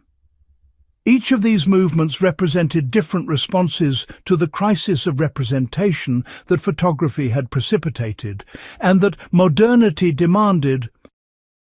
Pablo Picasso's Les Demoiselles d'Avignon, painted in 1907, is often cited as the breakthrough work of modernist painting. It depicts 5 female figures, but they are radically fragmented and distorted. Some faces appear mask-like, influenced by African sculpture. The figures are shown from multiple perspectives simultaneously, violating the rules of perspective that had governed Western painting since the Renaissance. Space is flattened and fractured. The painting shocked even Picasso's friends when they first saw it. It seemed deliberately ugly, violating all standards of beauty. But this was precisely the point. Picasso was rejecting the idea that art should be beautiful in conventional terms. He was asking, what if the deeper truth about reality requires ugliness, requires showing things in ways that disturb rather than please? Cubism, developed by Picasso and Georges Braque, took this fragmentation further. Cubist paintings show objects from multiple viewpoints at once, breaking them into geometric planes that intersect and overlap. A face might show profile and frontal view simultaneously. This technique rejected single-point perspective, the idea that paintings should show how things look from one fixed position. The philosophical implication was clear. There is no single correct view of reality. Every perspective is partial. To represent something more fully, you must show multiple perspectives together, even if this creates visual confusion. Cubism was not trying to show how things look to normal perception. It was trying to show a more comprehensive understanding that transcends single viewpoints. Abstract art took the rejection of representation even further. Wassily Kandinsky argued that painting should be like music, creating emotional and spiritual effects through pure form and colour without depicting recognizable objects. His abstract paintings use colours, lines and shapes to create compositions that appeal directly to feeling rather than intellect. The goal was to bypass representation entirely and achieve direct emotional communication. This move to abstraction was both liberation and loss. Liberation because it freed art from the obligation to depict external reality, allowing artists to explore pure aesthetic relationships. Loss because it severed the connection between art and the world, making art self-referential and potentially meaningless to viewers who could not decode its formal language. The Surrealists, led by André Breton, took a different approach. Rather than abandoning representation, they depicted impossible juxtapositions, dream images, unconscious desires made visible. Salvador Dali's melting clocks, René Magritte's men in bowler hats floating in the sky, Max Ernst's strange hybrid creatures. These images represent the unconscious mind, where normal logic and causality do not apply. Surrealism was directly influenced by Freudian psychoanalysis. The Surrealists believed that accessing the unconscious through dreams, automatic writing and free association could reveal deeper truths than rational consciousness could access. Their art was an attempt to give visible form to invisible psychic realities. The strangeness and irrationality of surrealist images reflected the strangeness and irrationality of the unconscious itself. In architecture, modernism meant the rejection of historical styles and ornament in favour of functional design using new materials like steel, glass and reinforced concrete. The slogan "Form follows function," associated with architect Louis Sullivan, captured the modernist architectural ethos. Buildings should express their purpose directly, rather than disguising it with decorative elements borrowed from past styles. Le Corbusier, one of the most influential modernist architects, envisioned cities of tall towers set in parkland, with separation of pedestrian and vehicular traffic, efficient circulation, abundant light and air. His designs were based on rational planning principles aimed at improving human life through better design. He believed that architecture could transform society, that properly designed buildings and cities could create better, healthier, more rational ways of living. The results were mixed. Modernist architecture produced some buildings of great beauty and innovation.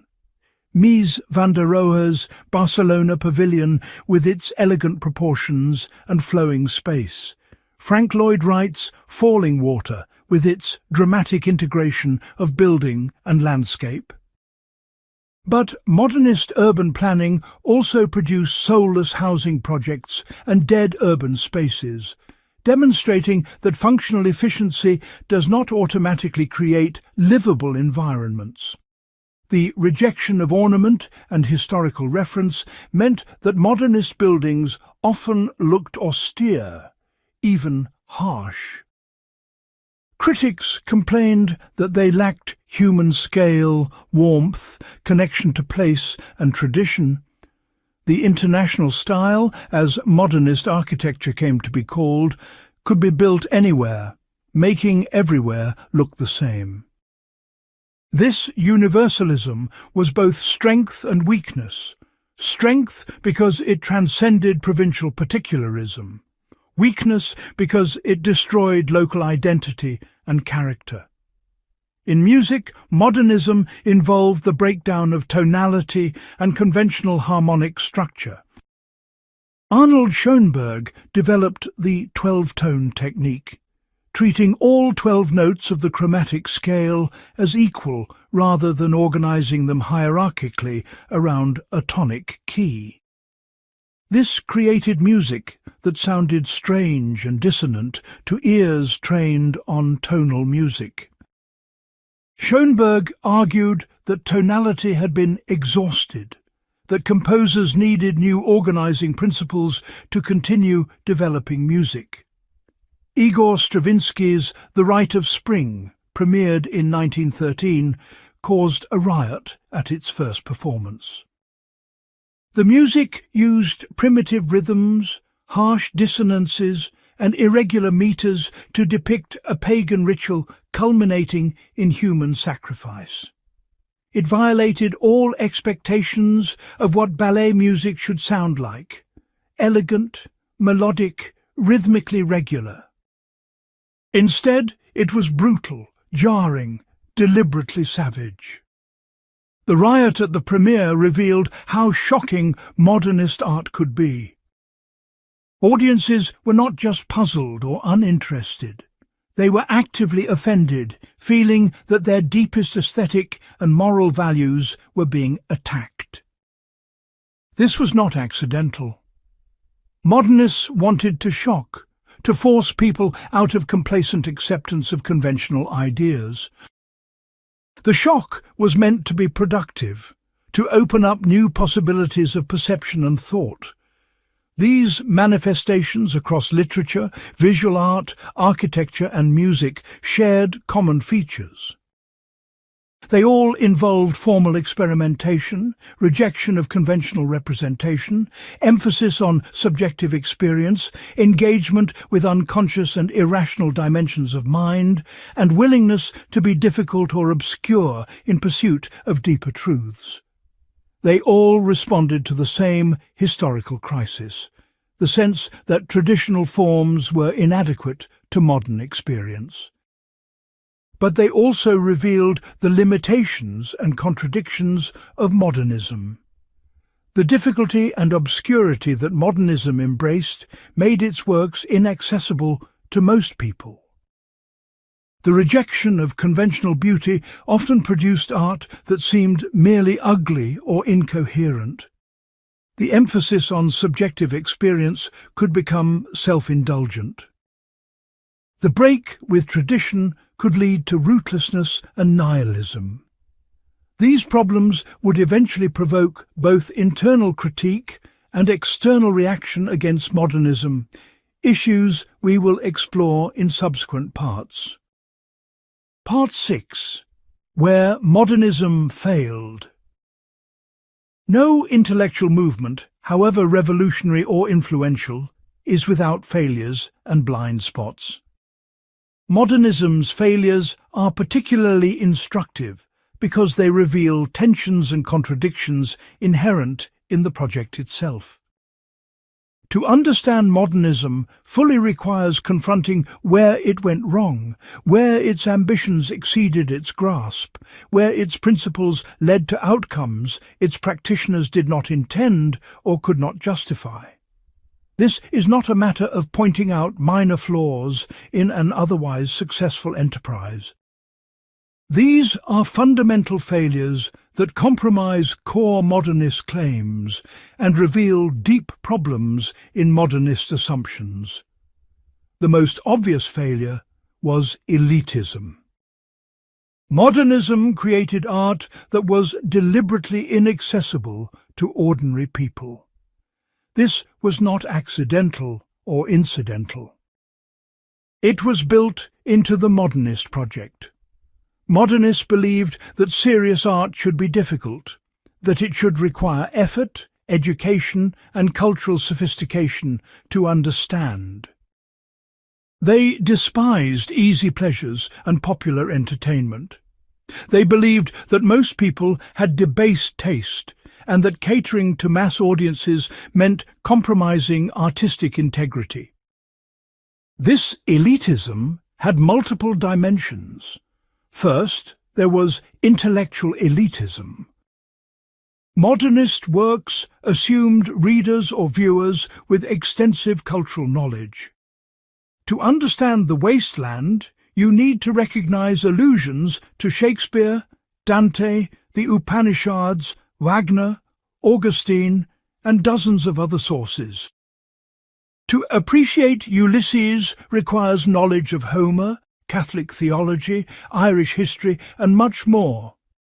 Without this background, these works are largely incomprehensible. Second, there was aesthetic elitism. Modernists rejected conventional standards of beauty and pleasure. They valued difficulty, dissonance, fragmentation, techniques that required audiences to work hard and often produced discomfort rather than enjoyment. This meant that even educated audiences often found modernist works unpleasant or frustrating. The works seemed designed to exclude rather than include, to separate the sophisticated few from the ignorant many. Third, there was social elitism. Most modernist artists came from middle-class or upper-middle-class backgrounds. They had the economic security and educational advantages that allowed them to pursue experimental art. They moved in bohemian circles of other artists and intellectuals, creating insular communities where they could support and validate each other. They had little contact with or understanding of working-class life, despite sometimes romanticizing workers or claiming to speak for oppressed masses. This elitism created a profound disconnect between modernist artists and the general public.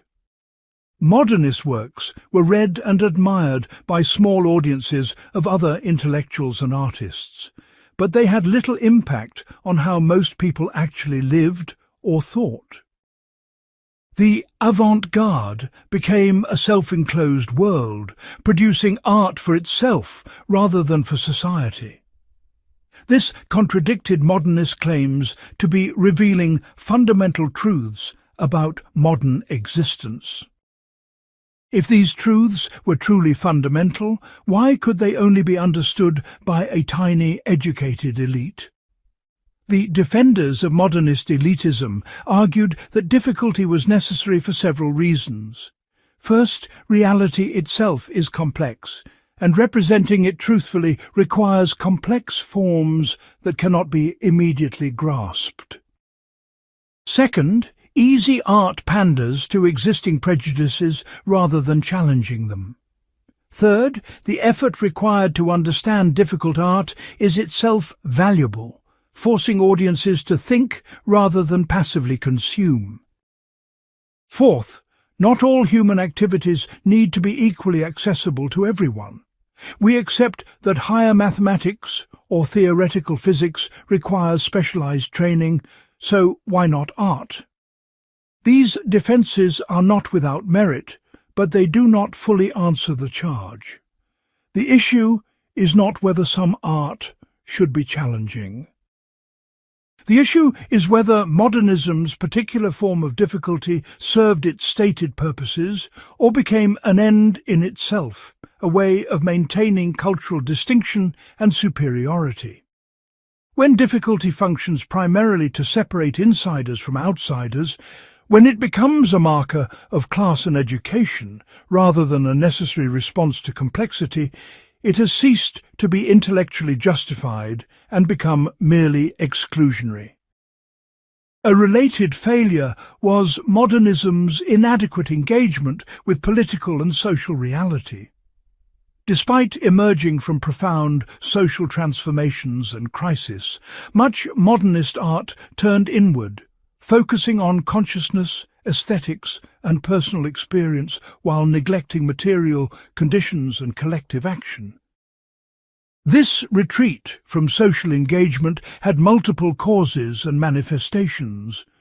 Some modernists explicitly rejected political commitment, arguing that art should remain autonomous, that subordinating aesthetic concerns to political purposes compromised artistic integrity. They believed that art serves humanity better by maintaining its independence and exploring aesthetic and philosophical questions than by becoming propaganda for particular causes. This position has philosophical merit, but it also conveniently absolved artists of responsibility for the social consequences of their work and ideas. Other modernists did engage politically, but often in troubling ways. A disturbing number of major modernist figures were attracted to authoritarian politics. Ezra Pound became an enthusiastic supporter of Mussolini and made pro-fascist radio broadcasts during World War II. T. S. Eliot expressed anti-Semitic views and flirted with authoritarian conservatism. Wyndham Lewis supported Hitler. W. B. Yeats was drawn to fascist movements. These were not minor figures, but central architects of literary modernism. This pattern demands explanation. Why were so many modernists attracted to fascism? Several factors contributed. First, modernist contempt for democracy and mass culture aligned with fascist elitism and authoritarianism. If most people are incapable of understanding truth or beauty, if democracy produces only mediocrity, then perhaps strong leadership by exceptional individuals is necessary. This was exactly what fascism promised. Second, modernist nostalgia for pre-modern forms of social order, for organic communities and traditional hierarchies, resonated with fascist rhetoric about returning to mythic pasts and rejecting modern decadence. Third, the modernist cult of strength, creativity and will to power could easily be translated into fascist celebrations of violence and domination. Fourth, modernist anti-rationalism, the rejection of Enlightenment faith in reason and progress, left a vacuum that authoritarian ideologies could fill. Not all modernists went this direction. George Orwell, W.H. Auden in his later years, and others saw clearly the totalitarian danger and wrote powerfully against it.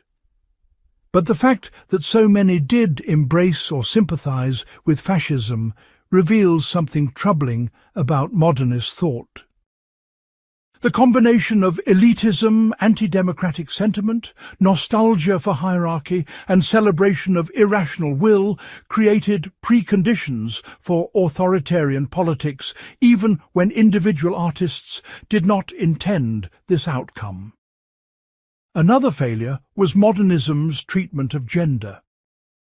Despite some remarkable women modernist artists who challenged patriarchal assumptions, modernism as a whole often reproduced or intensified misogyny. Male modernist writers frequently depicted women as threatening, mysterious, sexually voracious, intellectually inferior, or spiritually redemptive, but never as fully human equals. Women characters in modernist fiction are often projections of male anxiety or desire rather than complex subjects in their own right. The modernist cult of masculine creativity and power marginalized women's contributions. The myth of the artist as isolated genius struggling to create in defiance of society was implicitly masculine. Women artists who did not fit this myth were ignored or dismissed. Virginia Woolf brilliantly analyzed this problem in A Room of One's Own, showing how material and cultural conditions made it nearly impossible for women to achieve recognition as serious artists. Even modernist formal techniques often encoded gender assumptions. Stream of consciousness, with its emphasis on fluid, emotional, associative thinking, was sometimes dismissed as feminine and therefore inferior. The hard, objective, impersonal style championed by T. S. Eliot and others was coded as masculine and superior. These gendered valuations reinforced existing hierarchies even within supposedly revolutionary artistic movements. Modernism also failed adequately to address race and colonialism. Despite appropriating elements from African, Asian and other non-Western cultures, modernists rarely treated these cultures as equals. Non-Western art was valued for its supposed primitiveness, its connection to primal forces that over-civilized Europeans had lost. This was primitivism, not genuine engagement. It exoticized and objectified non-Western peoples, treating their cultural productions as resources to be mined rather than as sophisticated achievements in their own right. The few modernist works that directly address colonialism, like Joseph Conrad's Heart of Darkness, often reproduced racist assumptions even while critiquing colonial practices. Conrad's novella depicts the horrors of Belgian colonialism in the Congo, but it does so by presenting Africans as silent, mysterious, incomprehensible others. The critique of colonialism remains within a European frame of reference, unable to imagine African perspectives or agency. This brings us to a deeper failure: modernism's inability to overcome the Eurocentrism it sometimes critiqued. Despite rejecting many Western traditions and drawing on non-Western sources, modernism remained fundamentally a European and North American phenomenon. It assumed that the crisis of modernity was universal, that everyone was experiencing the same fragmentation and loss of meaning. But this was a projection of European experience onto the rest of the world. For colonized peoples, the crisis was not the death of God or the fragmentation of consciousness. It was material oppression, political subjugation, cultural destruction imposed by European colonial powers.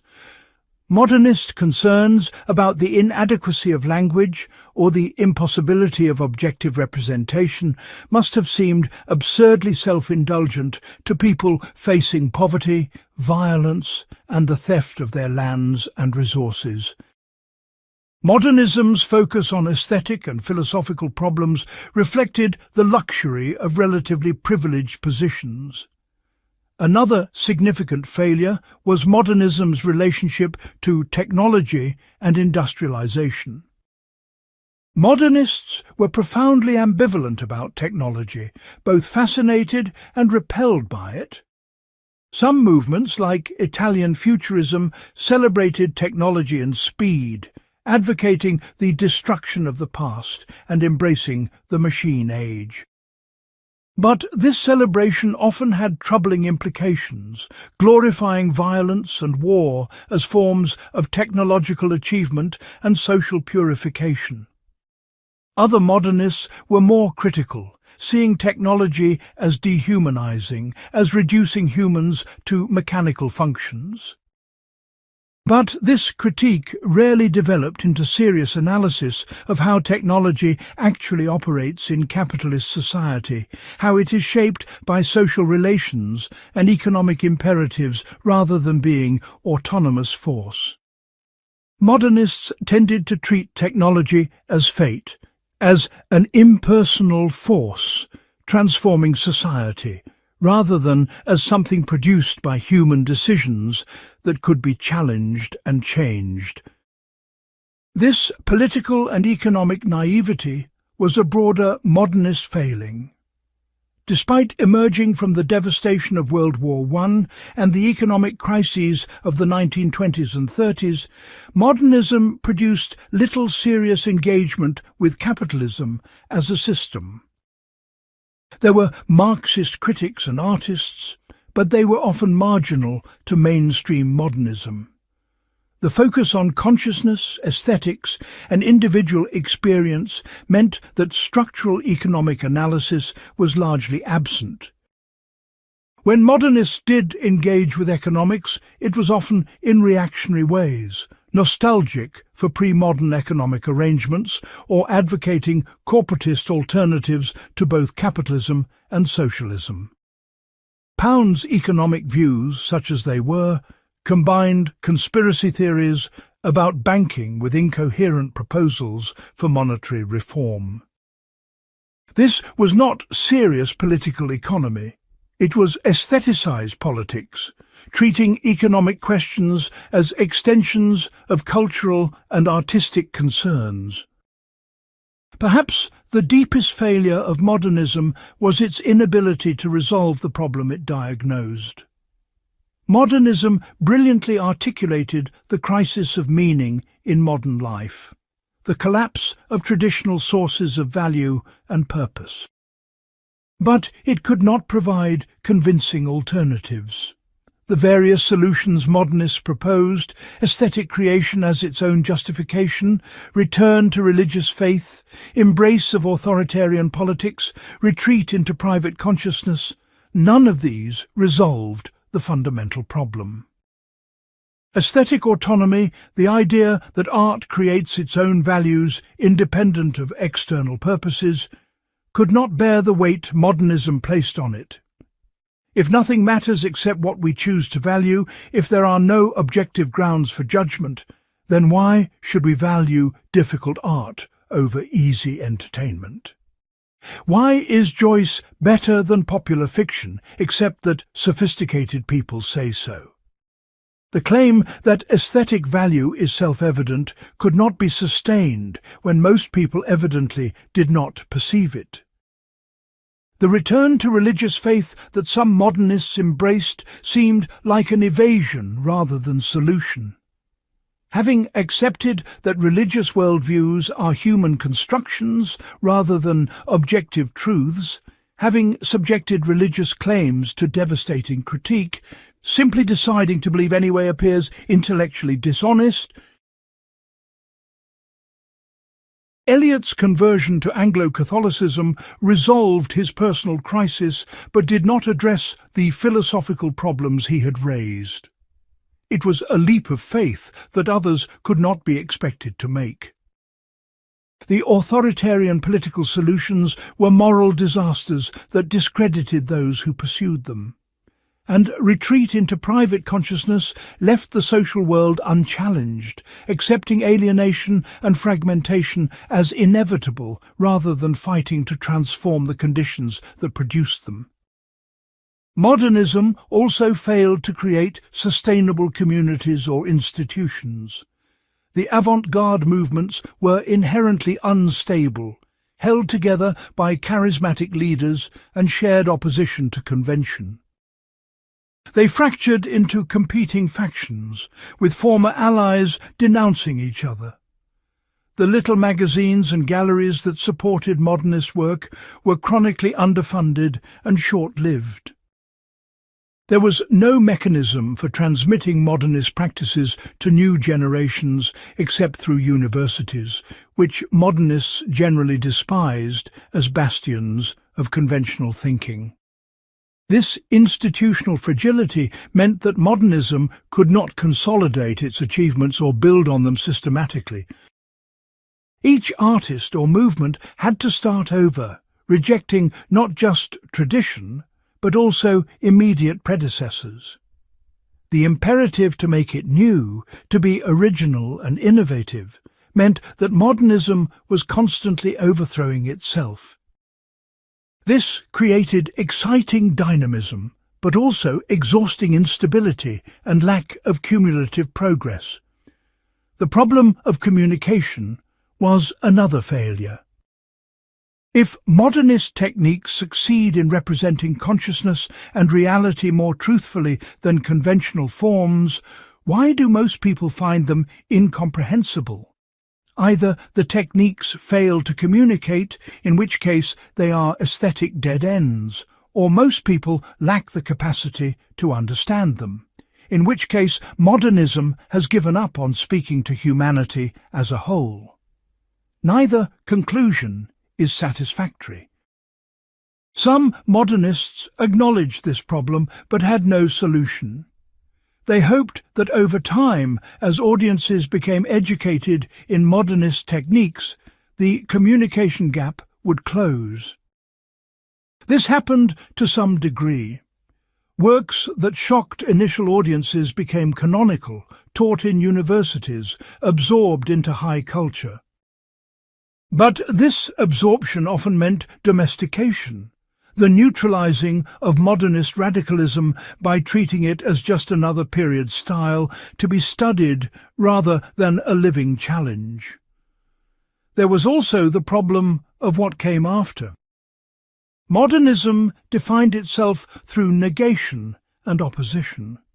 It knew what it rejected, but was less clear about what it affirmed. Once the initial shock wore off, once fragmentation and difficulty became expected rather than surprising, what remained? Could modernist techniques be sustained indefinitely, or did they depend on their novelty for their power? And if they could not be sustained, what would replace them? This question became urgent by mid-century. Late modernism, the work produced in the 1940s and 50s, often felt exhausted, repeating earlier innovations without the original urgency. Abstract expressionism in painting pushed abstraction to extremes, but then had nowhere further to go. Experimental fiction continued stream of consciousness and fragmentation, but with diminishing returns. The techniques that had seemed revolutionary in 1920 felt mannered by 1960. The rise of postmodernism in the 1960s and 70s can be understood partly as a response to modernism's failures. Postmodernism rejected modernist seriousness and elitism, embracing popular culture, pastiche, irony and playfulness. It challenged modernist belief in originality and authenticity, arguing that everything is always already a copy or quotation. It questioned modernist faith that beneath superficial appearances lies deeper reality waiting to be revealed. Whether postmodernism successfully moved beyond modernism or merely inverted its terms without escaping its framework remains debatable. But postmodernism's emergence demonstrated that modernism had reached its limits, that its contradictions had become unsustainable, that new approaches were necessary. The failures of modernism were not incidental. They were built into the project, inevitable consequences of its assumptions and methods. Understanding these failures does not mean dismissing modernism entirely. Many of its achievements remain valuable. Its insights into consciousness, its critique of naive realism, its expansion of artistic possibilities, these contributions are permanent. But the failures matter because they show that modernism cannot simply be celebrated or imitated. Its problems must be confronted and its limitations acknowledged if we are to learn from it rather than repeat its mistakes. Part 7. Scholarly Battles. Modernism has not only been the subject of artistic practice, but also of intense scholarly debate. Academics have fought for decades over fundamental questions. What is modernism? When did it begin and end? What are its essential characteristics? How should we evaluate its achievements and failures? Which works and artists should be considered central and which peripheral? These debates are not mere academic quibbling. They reflect genuine uncertainty about how to understand a phenomenon that was itself profoundly concerned with questions of definition, value, and meaning. The first major battlefield is definition. What exactly is modernism? The term has been used to describe such diverse works and movements that it sometimes seems to lose all coherent meaning. Is modernism defined by chronology, referring to art produced during a particular historical period? Or is it defined by aesthetic characteristics, referring to works that share certain formal features regardless of when they were produced? Or is it defined philosophically, referring to works that embody particular ideas about reality, consciousness, and representation? Scholars have proposed all of these definitions and more, leading to fundamental disagreements about what should be included under the modernist label. Some define modernism narrowly, restricting it to experimental high art produced between approximately 1910 and 1940 by figures like Joyce, Woolf, Eliot, Picasso, and Stravinsky. This narrow definition emphasizes radical formal innovation, difficulty, and self-conscious rejection of tradition. Others define modernism more broadly, extending it backward to include late 19th century precursors like Baudelaire, Nietzsche, and Cézanne, and forward to include post-World War II developments like abstract expressionism and the Nouveau Roman. This broader definition emphasizes continuities and development rather than sharp breaks. It sees modernism as a long process of transformation rather than a concentrated moment of revolution. Still, others argue that modernism should be understood not as a period or style, but as an ongoing project or attitude, a critical engagement with modernity that continues into the present. In this view, contemporary artists and writers who question conventional forms and engage seriously with problems of representation and meaning are still doing modernist work. The chronological boundaries become irrelevant, or at least porous. These definitional disputes matter because they determine what gets studied and how. If you define modernism narrowly around a small canon of experimental works, you miss broader transformations in culture and consciousness. If you define it too broadly, the term becomes so inclusive that it explains nothing. The challenge is finding a definition that is both specific enough to be useful and capacious enough to capture the phenomenon's complexity. Related to the definitional debate is the question of periodization. When did modernism begin and end? Most scholars place its flowering in the early 20th century, particularly the period from 1910 to 1930. But the beginning is disputed. Did modernism begin with Impressionism in the 1870s? With Baudelaire's poetry in mid-century? with Romanticism's challenge to Enlightenment rationalism, or even with Renaissance humanism's break from medieval scholasticism. Each proposed beginning point reflects different assumptions about what is essential to modernism. If you think modernism is fundamentally about rejecting representation, you might start with Impressionism or later. If you think it is about rejecting Enlightenment rationalism, you might start earlier, with Romantic reactions against the 18th century. If you think it is about the self-conscious awareness of modernity as a problem, you might trace it back to the Renaissance. The ending is equally contentious. Some scholars argue that modernism ended around World War II, superseded by postmodernism. Others claim it continued through the 1960s or beyond. Still others argue that modernism has not ended at all, that we remain within the modernist project even if in a late or modified phase. These disputes reflect different views about what constitutes a fundamental break versus mere evolution. The concept of high modernism versus late modernism has generated significant debate. High modernism refers to the classic period of experimental innovation in the 1920s and 30s. Late modernism refers to work produced after World War II that continues modernist techniques but with different historical consciousness, aware that the initial revolutionary moment has passed. Some scholars argue this distinction is crucial for understanding how modernist practices changed over time. Others argue it creates false divisions and obscures continuities.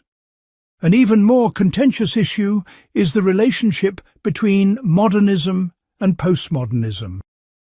Are these completely different movements, representing opposed principles and practices? Or is postmodernism simply late modernism under another name? Or is postmodernism a critical response to modernism that nevertheless remains entangled with what it critiques? Those who emphasize the break argue that postmodernism represents fundamental philosophical and aesthetic shifts. Where modernism believed in depth beneath surface, postmodernism argues there is only surface. Where modernism valued originality and authenticity, postmodernism celebrates pastiche and appropriation. Where modernism maintained faith in art's ability to reveal truth, postmodernism is skeptical about all truth claims. Where modernism was serious and often tragic in sensibility, postmodernism is playful and ironic. Those who emphasize continuity argue that postmodernism intensifies tendencies already present in modernism. Modernist collage becomes postmodernist pastiche. Modernist stream of consciousness becomes postmodernist textuality. Modernist rejection of unified self becomes postmodernist deconstruction of identity. In this view, postmodernism does not break with modernism, but pushes its logic to more extreme conclusions. A third position holds that the modernism versus postmodernism debate is itself a modernist debate, dependent on modernist assumptions about historical rupture, avant-garde innovation, and the death of previous movements. Perhaps the whole framework should be questioned rather than trying to determine where one ends and another begins. Another major scholarly controversy concerns the politics of modernism. Was modernism inherently conservative or progressive? Was it aligned with left-wing radicalism or right-wing reaction? Or was it politically diverse, with different modernists taking different positions? The evidence supports all these views, which is precisely the problem. Left-wing critics argue that modernism was fundamentally reactionary. Its elitism, contempt for democracy, nostalgia for pre-modern social orders, and attraction to authoritarian politics all indicate conservative or fascist sympathies. The focus on aesthetic autonomy and individual consciousness represents bourgeois withdrawal from political engagement, tacit acceptance of capitalist exploitation. The difficulty and obscurity of modernist works prevented them from serving progressive political purposes. Right-wing critics ironically make similar charges from the opposite direction. They see modernism as nihilistic, destructive of tradition and social order, promoting moral relativism and cultural decay. The rejection of beauty, coherence and meaning undermines civilizational values. The embrace of primitivism, irrationalism and transgression threatens social stability. In this view, modernism is cultural Marxism avant la lettre, softening up Western civilization for political subversion. Progressive defenders of modernism argue that its challenge to convention, its exposure of bourgeois hypocrisy, its expansion of who counts as a legitimate subject for serious art, all these represent progressive achievements. The formal innovations enabled new ways of representing previously excluded experiences. The critique of rationalism exposed instrumental reason's complicity with oppression. The difficulty was necessary to avoid easy recuperation by dominant ideology. Conservative defenders argue that modernism preserved high cultural standards against mass culture's onslaught. Its difficulty maintained important distinctions between serious art and entertainment. Its formal innovations demonstrated human creative capacity even in conditions of social disintegration. Its engagement with tradition, even critical engagement, kept classical learning alive. The truth is that modernism was politically incoherent. Different artists held radically different political views. The same techniques could serve opposing purposes. Fragmentation could represent either capitalist alienation or revolutionary disruption. Difficulty could either maintain elite privilege or challenge comfortable assumptions. Stream of consciousness could either reveal universal human interiority or expose the particularity of bourgeois consciousness. Modernist art was politically polyvalent, open to multiple interpretations and uses. This recognition has led some scholars to abandon the search for modernism's essential politics, instead examining how particular works function in specific historical contexts. Rather than asking whether modernism as a whole is progressive or conservative, we should ask how specific modernist techniques and works have been mobilized for different political projects. This contextual approach is more nuanced, but also more limited, unable to make broad claims about the political significance of modernist innovation. The question of canon formation has been another battlefield. Which works and artists should be considered central to modernism? The traditional canon emphasized a small number of mostly male, mostly white, mostly European and North American figures. This canon privileged experimental difficulty over accessibility, high art over popular forms, metropolitan sophistication over provincial simplicity. Feminist scholars challenged this canon by recovering neglected women modernists and showing how gender shaped both artistic production and critical reception. They demonstrated that women writers like Dorothy Richardson, D. Juna Barnes and others made crucial contributions that had been marginalized or forgotten. They also showed how supposedly universal modernist techniques often encoded masculine perspectives. Post-colonial scholars challenged the Eurocentrism of modernist studies, recovering non-Western modernisms and showing how colonialism shaped European modernism even when not explicitly thematized. They argued that modernism was a global phenomenon, not just European, and that non-Western artists engaged with modernity in sophisticated ways that deserve recognition.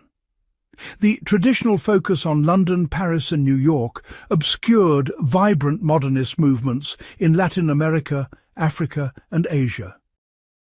Scholars of popular culture challenged the high and low distinction that modernist studies had inherited from modernism itself. They showed that supposedly high modernist works borrowed extensively from popular forms like jazz, film, advertising and mass media. They argued that rigid separation of high and low culture was untenable, that modernism was always already contaminated by what it claimed to reject. This led to expanded definitions of modernism that included popular modernisms and mass-market experimental work. These challenges have transformed modernist studies, expanding the canon significantly and changing how canonical figures are understood. But they have also created new problems. If we expand the canon indefinitely, does modernism lose all specificity? If every artist engaging with modernity counts as modernist, what analytical work does the term do? How do we balance the legitimate goal of recovering marginalized voices with the need to maintain some coherent sense of what makes modernism distinctive? The debate over modernist difficulty is another persistent controversy. Was difficulty essential to modernist achievement or an elitist exclusion tactic? Did formal complexity enable truths inaccessible to conventional forms, or merely demonstrate cultural capital? Should we celebrate modernist difficulty as intellectual and aesthetic achievement, or critique it as barrier to democratic culture? Defenders of difficulty argue that complex realities require complex representations. Consciousness is not simple, so stream of consciousness cannot be simple. Modern life is fragmentary, so modernist art must be fragmentary. To demand easy accessibility is to demand falsification.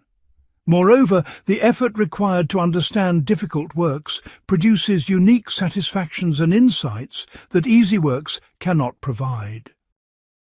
Difficulty trains attention, develops interpretive skills, and resists commodification.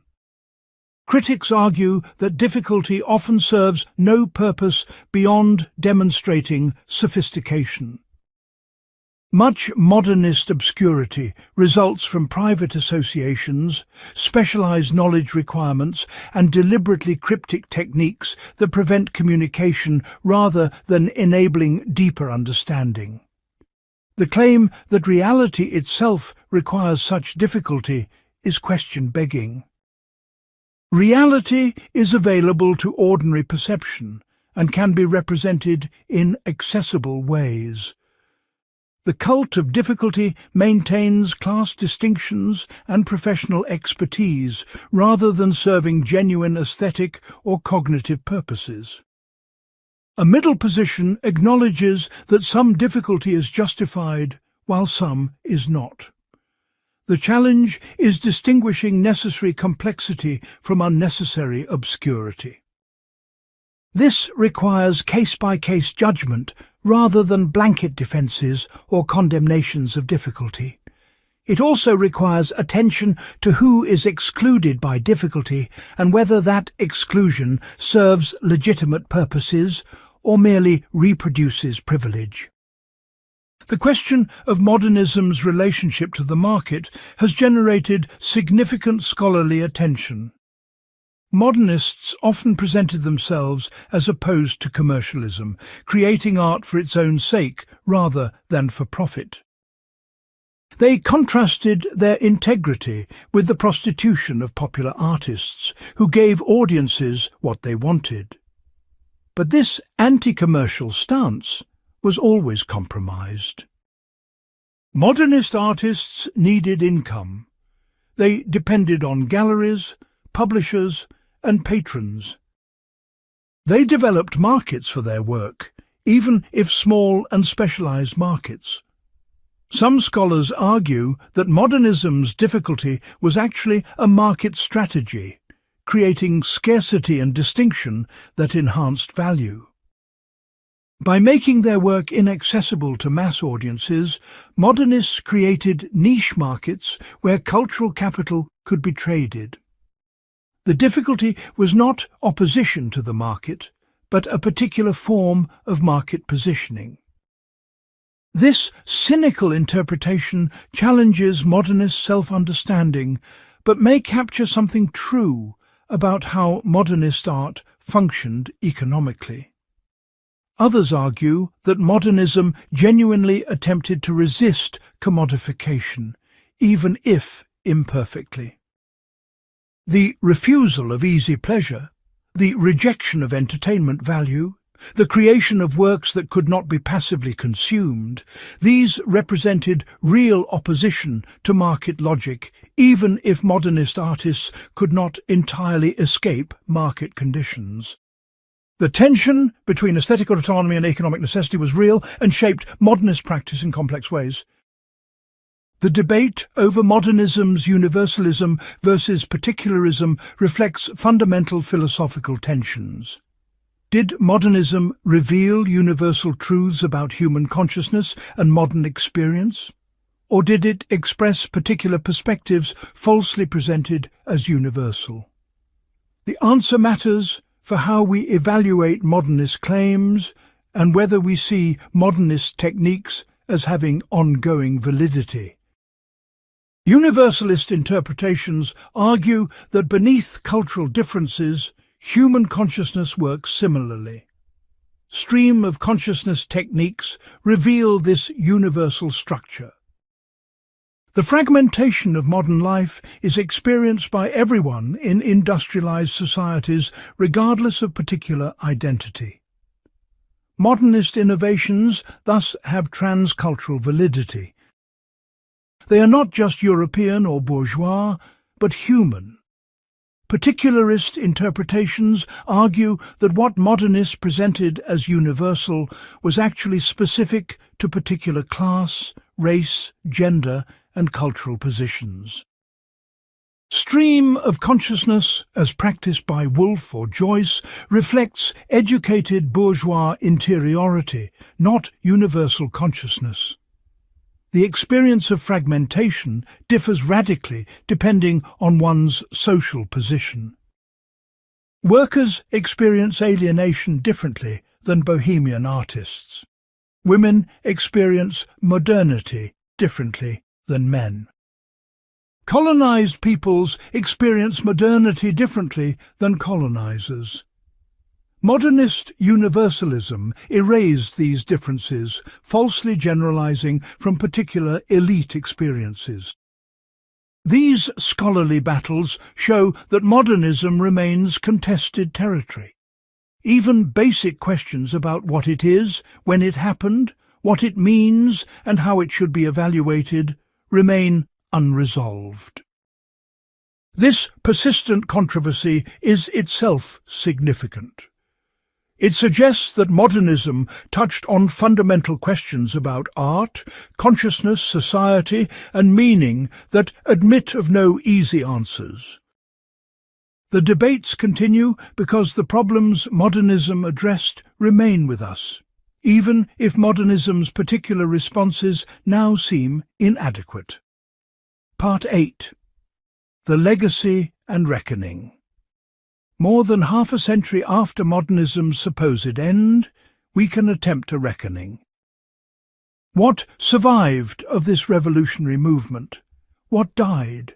What continues to shape how we think, create, and understand ourselves? And what should contemporary culture take from modernism? What should it leave behind? These questions have no definitive answers, but wrestling with them illuminates both modernism and our current situation. The most obvious legacy is formal and technical. Modernist innovations in representing consciousness, time, and perception have become standard tools that writers, filmmakers, and artists use without necessarily thinking of themselves as modernist. Stream of consciousness, fragmented chronology, unreliable narration, multiple perspectives. These techniques are now part of the common repertoire. They no longer shock or disorient as they once did. They have been absorbed, domesticated, made familiar. This absorption is both success and failure. Success because modernist innovations proved durable enough to be incorporated into ongoing practice. They were not merely momentary provocations, but genuine expansions of expressive possibility. Failure because the absorption often means the loss of the technique's original critical force. Stream of consciousness as a technique for selling soft drinks in television commercials is not what Joyce intended. The use of fragmentation as a stylish mannerism in Hollywood films evacuates its original meaning. Nevertheless, serious contemporary artists continue to use modernist techniques in ways that extend and develop them. Novelists like Virginia Woolf and James Joyce establish possibilities for representing consciousness that later writers could not simply ignore. Even writers who reject modernist techniques do so from a position after modernism, aware of the possibilities they are choosing not to pursue. Modernism changed what is available to writers, what options exist, what problems must be confronted. The philosophical legacy is more ambiguous. Modernism's critique of naive realism, its exposure of consciousness as fragmentary and opaque, its challenge to Enlightenment rationalism, these insights have been absorbed into general intellectual culture. We can no longer innocently believe that consciousness is transparent to itself, that objective representation is straightforward, that reason alone can guide human action. Post-Freud, post-Nietzsche, post-Bergson, we understand these matters more complexly. But modernism did not provide alternatives to what it demolished. The problem of meaning in a world without God or objective values remains unsolved. Modernism made us acutely aware of this problem, but did not resolve it. Contemporary culture still struggles with questions of value, purpose and justification that modernism raised without answering. In this sense, we remain within the modernist problematic, even if we are no longer practicing modernist art.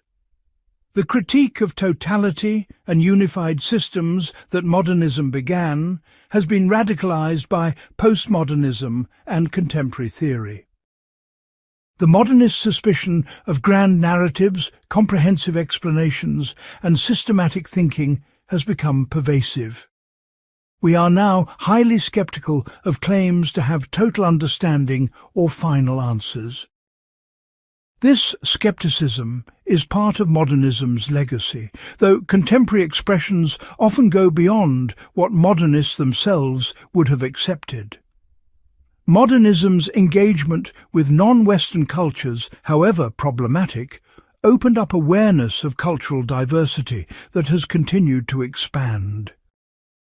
The recognition that Western culture is not the only legitimate form of civilization, that other traditions offer valuable perspectives and achievements, was advanced by modernist openness to non-Western art and thought. Subsequent post-colonial critique has shown how inadequate and appropriative modernist engagement often was, but the opening had consequences that exceeded modernist intentions. The institutional legacy is significant. Universities became the primary preservers and transmitters of modernist culture. Literary modernism, in particular, achieved canonical status, studied in schools worldwide. This institutionalization ensured modernism's survival, but also transformed it. Works that had been revolutionary provocations became required reading. Techniques that had shocked became examination topics. The absorption into academic culture neutralized much of modernism's critical edge while preserving its formal achievements. The new criticism, the dominant approach to literary study in the mid-20th century, was deeply influenced by modernist aesthetics. Its emphasis on close reading, formal analysis, textual autonomy, and organic unity reflected modernist values. This approach trained multiple generations of readers in sophisticated textual interpretation. It also reinforced modernist separation of art from social context, treating works as self-contained aesthetic objects rather than products of particular historical conditions. Later, critical approaches from Marxist to feminist to post-colonial criticism challenged new critical methods, while building on the close attention to texts that new criticism developed. The dialectic between formalist and contextual approaches continues to structure literary studies. This is part of modernism's ongoing legacy in academic culture. In visual arts, modernist movements established the basic vocabulary that contemporary art still uses. Abstraction, conceptualism, performance, installation all have roots in modernist innovations. The idea that art need not represent external reality, that it can explore pure form or concept or process, this is modernism's gift to contemporary practice. Even figural art made after modernism is different, inflected by the knowledge that representation is a choice rather than necessity. But the contemporary art world has also moved beyond modernism in significant ways. The modernist faith in progress through formal innovation has largely been abandoned. The idea that each generation must advance beyond the previous through more radical experimentation no longer compels. Contemporary artists freely mix styles, appropriate from any period, combine high and low without anxiety. This eclectic freedom is both liberation from modernist imperatives and loss of modernist seriousness. In architecture, modernism's legacy is physically unavoidable. The built environment of the late 20th and early 21st centuries is largely modernist, from office towers to housing projects to institutional buildings. The modernist imperative that form follows function, the use of new materials like steel and glass, the rejection of ornament, all these continue to shape how buildings are designed and constructed. Yet architectural modernism's failures are also painfully visible. Brutalist concrete housing blocks, sterile corporate plazas, inhuman urban planning, these demonstrate what happens when functional rationality is pursued without adequate attention to human needs for beauty, scale, tradition, and place. Postmodern architecture's return to ornament, historical reference, and playfulness was partly a reaction against modernist austerity. Contemporary architecture attempts to incorporate modernist technical achievements while recovering what modernism rejected. Connection to place, human scale, aesthetic richness. The cultural legacy involves changed expectations about what art is and does. The idea that serious art should be challenging, that it should require effort and thought, that it should disturb rather than merely please, These are modernist assumptions that persist even when modernist techniques are not used. The opposite idea, that art should be accessible, entertaining, and immediately gratifying, is often presented as populist resistance to modernist elitism. This debate structures contemporary cultural discourse. The problem is that both positions are inadequate. Art that is merely difficult without justification is indeed elitist and exclusionary. But art that is merely easy often panders rather than challenges, reinforcing rather than questioning assumptions. The task is creating art that is simultaneously accessible and serious, that communicates widely while maintaining complexity and depth. Some contemporary work achieves this synthesis. Much does not. Modernism's critique of mass culture remains relevant even as mass culture has changed.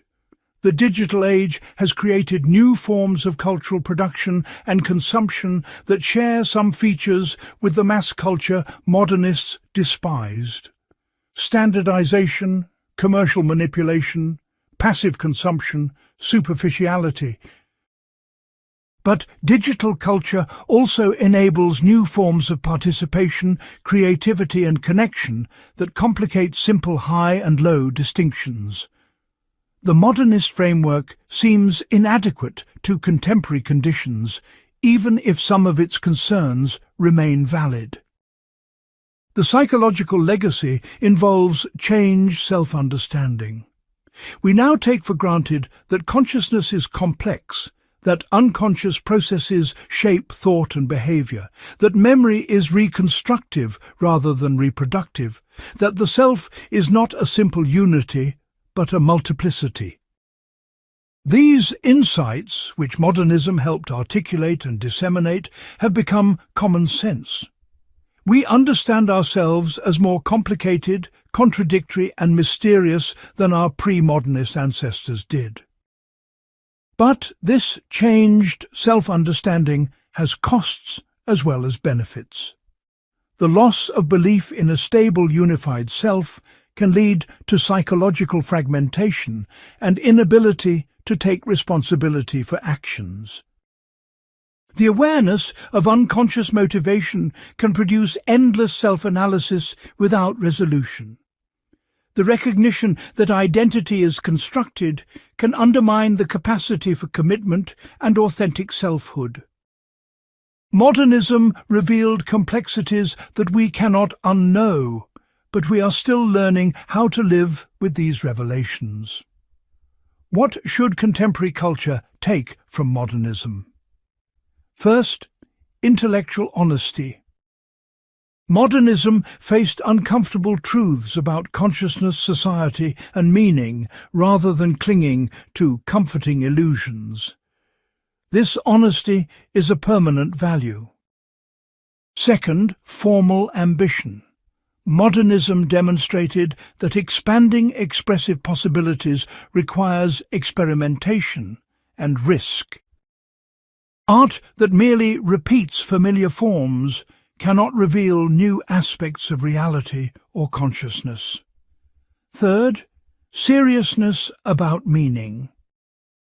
Modernism took questions of value, purpose and significance as central concerns. Contemporary culture, saturated with irony and distraction, needs to recover this seriousness. Fourth, the recognition that form and content are inseparable. How you say something is part of what you say. The modernist understanding that conventional forms carry conventional assumptions, that genuinely new content requires new forms, remains valid. Fifth, the commitment to difficulty when necessary. Not all complexity is justified, but some complexity is unavoidable if you are engaging seriously with difficult subjects. Easy answers to hard questions are usually false answers. What should contemporary culture leave behind? First, elitism. The modernist contempt for ordinary people and popular culture was both morally wrong and strategically foolish. Culture that speaks only to small educated audiences has limited social impact and becomes self-enclosed. Second, political naivety. The idea that art can remain purely autonomous, disconnected from political and social conditions, is untenable. So is the idea that aesthetic excellence justifies political reaction. Art is always already political, and artists must take responsibility for the politics their work implies or enables. Third, Eurocentrism. The assumption that European perspectives are universal must be rejected. Genuinely global culture requires genuine engagement with diverse traditions as equals. Fourth, the rigid distinction between high and low culture. This distinction served to maintain class hierarchies more than to preserve genuine aesthetic value. Many popular forms contain sophistication and seriousness, while much high culture is pretentious and empty. Fifth, the cult of difficulty for its own sake. Obscurity is not automatically depth, and accessibility is not automatically superficiality. The ultimate reckoning with modernism requires recognizing both its achievements and its limitations. It was a necessary movement that expanded artistic possibilities and deepened understanding of consciousness and modernity. Its technical innovations are permanent achievements. Its philosophical insights cannot be ignored, but it was also limited by its historical moment, compromised by its social position, blind to its own assumptions, unable to resolve the problems it diagnosed. We cannot return to pre-modernist innocence. The questions modernism raised about representation, consciousness, meaning and value cannot be unasked. But neither can we simply continue modernist practices as if their limitations were not now visible. The task is to move beyond modernism while incorporating its genuine achievements, to develop forms and practices that are simultaneously complex and accessible, formally innovative and socially engaged, intellectually serious and humanly generous. This requires rejecting the either-or logic that structured much modernist thought. Not either difficulty or accessibility, but difficulty when necessary and accessibility where possible. Not either aesthetic autonomy or political commitment, but recognition that aesthetic and political concerns interpenetrate. Not either individual consciousness or social structure, but understanding how they mutually constitute each other. Not either Western tradition or non-Western perspectives, but genuine cultural dialogue among equals. Modernism was a moment when Western culture confronted the collapse of its foundational assumptions and attempted to create new forms, adequate to radically changed conditions. It achieved partial success at enormous cost. The collapse of certainty that modernism diagnosed has only intensified. The technological and social changes that produce modernism have accelerated beyond anything early 20th century artists could have imagined. The fragmentation, alienation, and crisis of meaning that modernism articulated remain our problems. But we face these problems with a century of experience that modernists lacked. We can see where their approaches succeeded and where they failed. We can learn from their achievements without repeating their mistakes.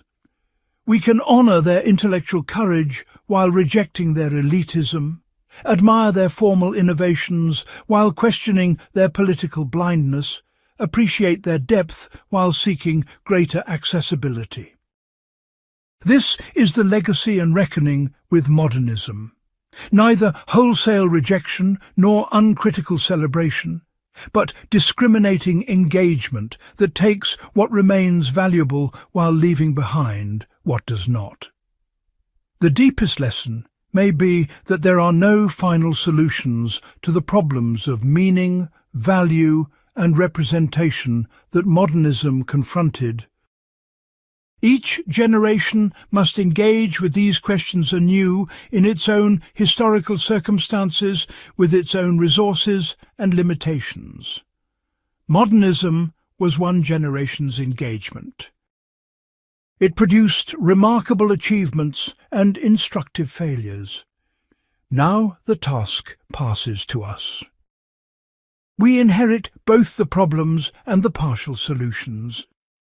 What we make of this inheritance will define our own relationship to modernity and to the human need for meaning in a world that does not provide it automatically.